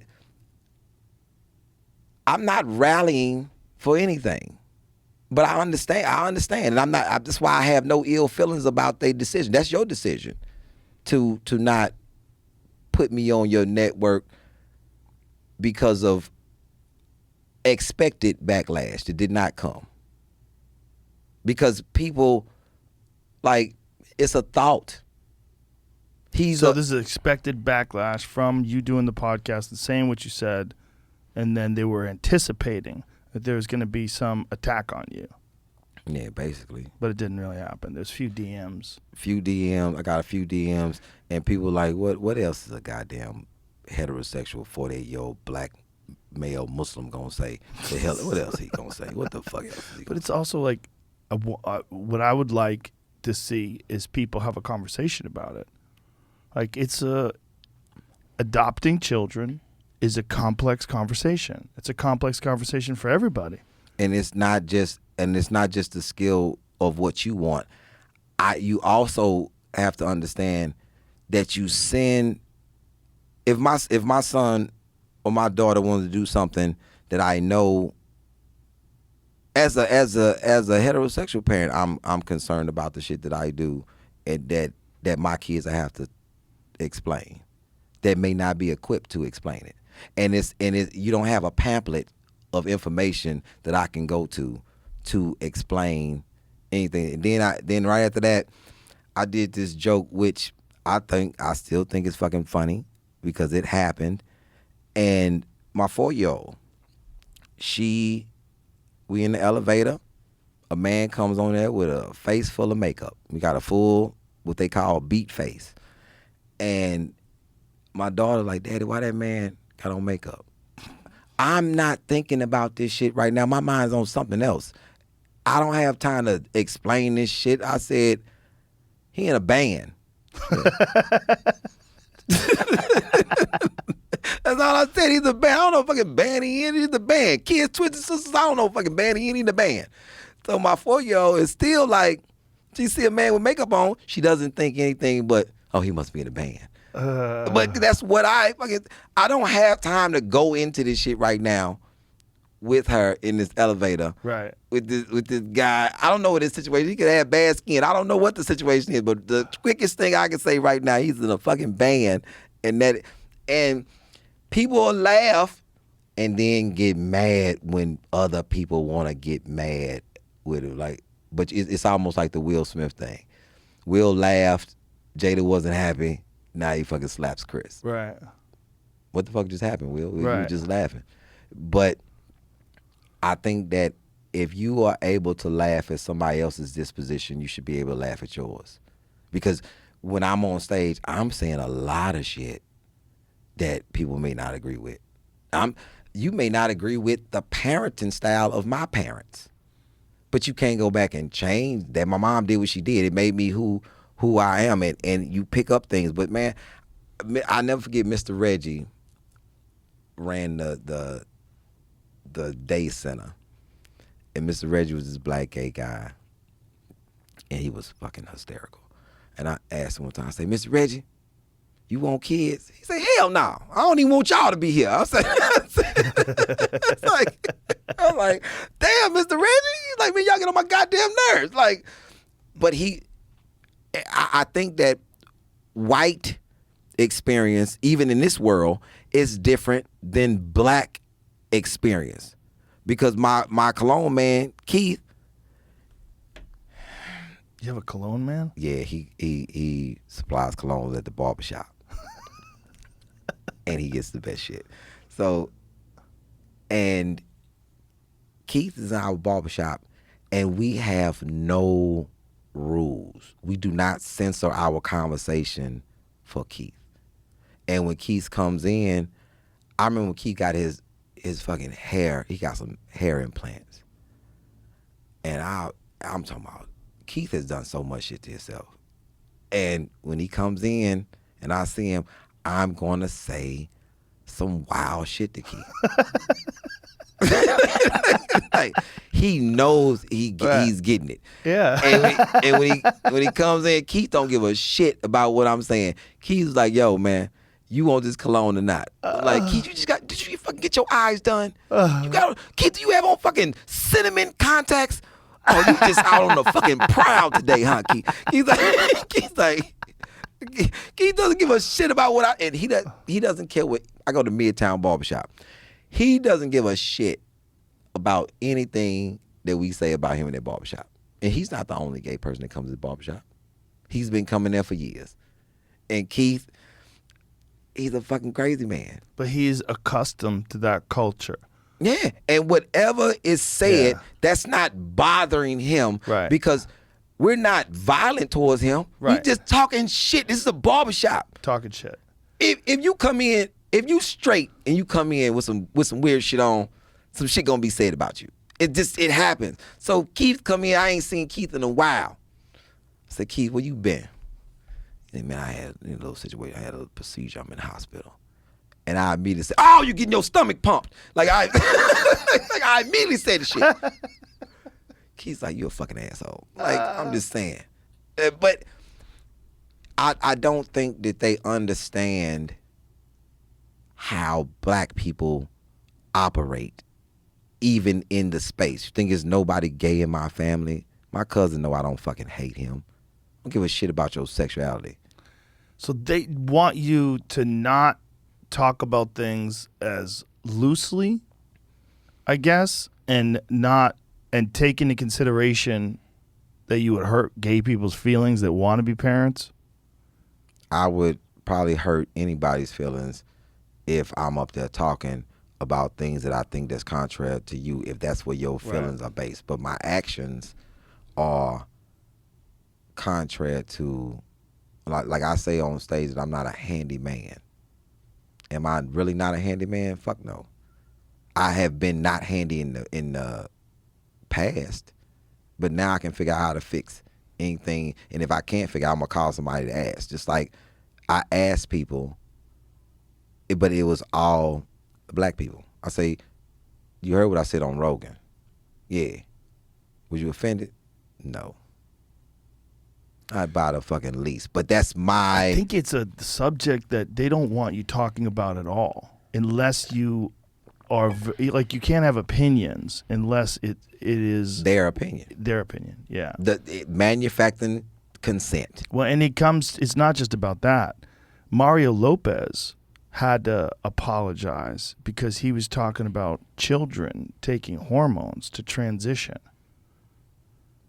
And he said he just didn't think that it should happen, that children should take hormones to become a different gender.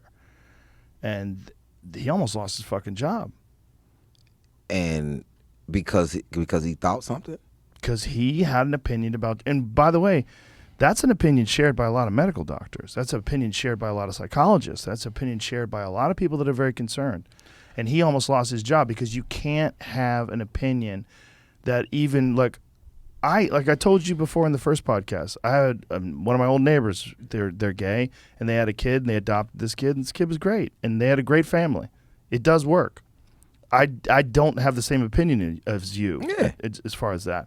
But you're allowed to have different opinions about everything, in my mind. Everything. That's what podcasts are all about. That's what conversations are all about. I want to know why you think the way you think. And if you have a perception and you have a way that you look at things and it's different than the way I look at things, I just want to see why you think that way. And you were pretty clear. You're like, they're not making children. Like, this is a different thing. Like, you're adopting a child, but this is not the same kind of relationship as a man and woman who have a child and then raise a child. And it's like it comes out of the woman's body, and everyone knows. It's a connection, and it's a different thing. It's a different thing. But when people do research, it's what they call a hypothesis. You know what I'm saying? They trying to figure out what works. They have an educated guess, and then they start working towards the thing. It's research. Right. So you think something, and then you start to go through it, pros, cons. Some things were like with the vaccination. Some people got sick, some people didn't. Is the vaccination bad? I don't know. Some people got sick, some people didn't. I don't think the vaccination is good. Cool. Some people got sick, some people didn't. You don't think you should take it. Cool. What? All these fucking non-vaxxers. Da-da-da. Yeah. What? Like, okay, were you asking people to get vaccinated 5 years ago, 10 years ago, from other shit, but not this new shit that people don't have enough information on just yet? So therefore, I don't want to fucking do it right now. Right. But it is another one of those things where you have to have the same opinion as everybody else, or they get furious at you. Get extra. But what does your fury do but cause more rage? I don't think they're thinking about it that way. I think they just, like, in this situation, like the subject that we're talking about, gay people adopting children, I think people just want compliance. They want you to comply with whatever the narrative that they're trying to establish is. The same thing when Mario Lopez was talking about children taking hormones. It's like there's a narrative. They don't want you to have an opinion outside that narrative. And if you do, they want to fire you from things. And the situation with you and HBO is, look, I told you this last night and I believe it now. I think it's good. Not necessarily good to have these people upset at you, but good that you put it on YouTube because the distribution is so much better. You'll get millions more views. It'll be accessible anytime anybody wants it for free. Anytime you just pull up your phone, bam, you're waiting for a plane, bam, watch it. Anytime you want, bam, watch it. It's always available. Always available. You'll get millions more views. It's so much better for you. And I think people will understand the thought process of a lot more things. I'm starting at I made decisions at 10 that I knew were bad decisions later on. But if somebody would have protected me from that decision, my sister tried. My sister was like, nah, I don't think that's the way to go. Like, and sometimes you got to learn for yourself. You got, and so I think even with I'm a child and I'm walking through life as a child and I'm making a lot of bad decisions that I know now that will. I would never want my child to go through. Hey man, let me give you a lot more. I wish. I just want to build a confidence up in children that they will not succumb to these outside forces that's pulling you towards things that's contrary to your moral standings on things. It's hard. It's hard for people because they get to school and, there's so many people that want you to believe a certain way. Like I've talked to kids that told me, and these are like 12-year-old kids, that they were getting bullied at school because they weren't vaccinated and other kids were vaccinated. And I'm like, what 12-year-old understands the ramifications of getting vaccinated for something that they have zero fear of getting sick and hospitalized for? Somebody said it to them. Unless you're obese, unless there's something wrong with you, unless you're immunocompromised, the hard science on COVID is young children that are healthy children are rarely hospitalized. Very, very, very rarely. Far more vulnerable to the flu. And my kids had it. The flu or COVID? No, the COVID. Mine too. My kids had it, and we tried to isolate them from my daughter who has allergies. And we wake up in the middle of the night, she in the bed with her sister and her brother that both had COVID. And like, we trying to keep you safe. Right. And she's like, no, need to be with my family. Yeah. And she never caught it. And they had it. And my kids are fine. My kids both got it. And they were fine. They got over it easy. One kid just got a headache. The other kid felt like she had a little bit of a cold for a day. It was one of those things though where the heightened fear and they were pushing it so hard. The difference between the way they felt about it here versus the way they felt about it in LA. LA, they're still scared. They're still wearing masks everywhere. I mean, it's so different. out here, no one gave a fuck. Yeah. And that's one of the reasons why my kids wanted to move here. When we came out here in May of 2020, and my kids were like, "Mommy, I want to move here. Come on, Daddy, let's live here." I'm like, "I'll fucking move here." And I told my wife, "I will fucking move here. I do not like where LA's going." That fear is hard to shake off. That shit sticks like tar. It's just stuck to people out there. And LA, New York, people all up on top of each other. Texas, people a little more spread it out. And he's like, "Yo, man, I don't even see that many people. Get the fuck out of here. I'm not doing it." And I think that with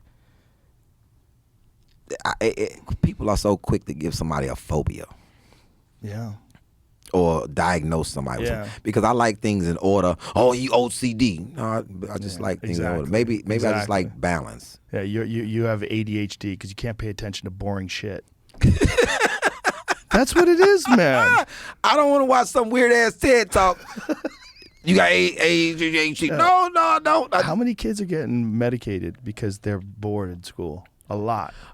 I never forget my daughter. Like, I remember homeschool had a phobia of, like, people, your kid's not going to be socialized. Right. Your kid is going to be this good. Homeschool is way better. I remember my daughter, my oldest daughter, Jaden, she's a chef at James Harden Restaurant 13. She was in school, and the teacher said that she was being disruptive in class. And I went, and I just snuck and looked to see what she was doing. She was in kindergarten, and she had already been, my daughter was reading at 3. So now you in there doing colors and numbers, and she's in the back doing shit like this. They were like, "What color is this?" "Blue." And she in the back, BLUE, blue. Fuck are we doing, man? She's bored. She's advanced. It's like her and this other guy. I know his mom. They moved him to this school, Longfellow, that had a gifted and talented program. They both were in gifted and talented all through elementary, all through middle school, all through high school. Never was bored in class again because they were being stimulated. Yes. And you got a lot of shit to do. So I think that that's a part of it as well. This kid don't have ADHD. This kid is bored at this goddamn bullshit ass curriculum that you have. Yeah. They're like, you teaching me goddamn, and I still, non-interested teachers too. oh man, non-interested teachers, man, this shit just bothers me. And I say this, and I know teachers get upset. Every time I say this, I get backlash. But when people get upset about things, you have to think about it. I've seen teachers walk out for more pay, maybe twice. When it's like, we walk, they teachers on strike for more pay, maybe more times than that. I'm just going on the times that I just currently can think of. But they never walk out for a better curriculum for children. Like they say the school system is not this, not that, and it is not challenging, but you never walk out for a better curriculum. They can't get it together on the same page. We want to teach these kids and really teach these kids, so United States kids to be in the upper echelon of intelligent children and intelligent people in the world. I wonder where we rank at right now in education. Where does the United States rank? It's pretty low. In education. It's pretty low. Let's guess. 36. I'll say 30. I bet we're lower than that. So why not adopt? Why be so arrogant not to adopt somebody else's? Who's number one? Let's adopt that curriculum and put that curriculum and put that attitude in. Your kids go to school and eat what type of fucking food? Right. Do they have a five-star chef back there giving nutritious food to the children? One of the things about my son when he went to school, he complained about the bathroom being filthy, and not having enough time to eat. And he was done with the shit. He went to school for 3 months and then that was it. He's never been back. He was done with the shit. Like, it's a kid that knows the quality of education. It's like, yo, I can't even borrow when I'm doing math. What the fuck is this? Like, you taught me how to borrow. And I'm a math fucking matician. I was a street pharmaceutical rep. I know math. I know both fucking systems. Like, it's like, What's the number? Honestly, World ranking. when you type it in, it says we're number 1. So the first 3 articles I find say we're number 1, and then I start seeing articles that say U.S. shows they're falling behind the world, and I'm like, all right, well, who is deciding? oh, so what? now New Zealand is not number 1 no more. Okay. So like the Shit. one that says we're number 1 comes from the U.S. News and World Report, BAV Group, and the Wharton School. When was study. that? This is 2022 or 2020, Really? and I got one that says they took comparing test scores. Rankings falling behind the rest of the world. 2022, they give some tests to 15-year-olds, and according to that test, we're 11th out of 79 countries in science. We're much worse in ranking 30th.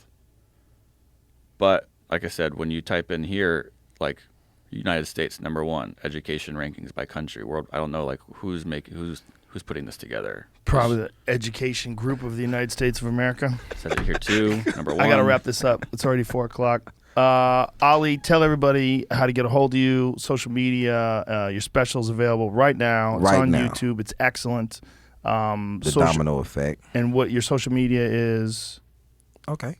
Got you. Hey, it's Ali Siddiq. You can go to alisiddiq.com and watch the special. It'll take you straight to YouTube, but you can type in YouTube Ali Siddiq, SIDDIQ. On Instagram, it's Ali Siddiq. On Facebook, it's Ali Siddiq. And on Twitter, it's Ali_speaks. You can find me at all those spots, man. Watch the special, share the special. It's a fucking great special. It's nice to be able to say that, right? Yeah. And it's available for everybody. Free on YouTube. All right. Thank you. Thank you. Bye, everybody.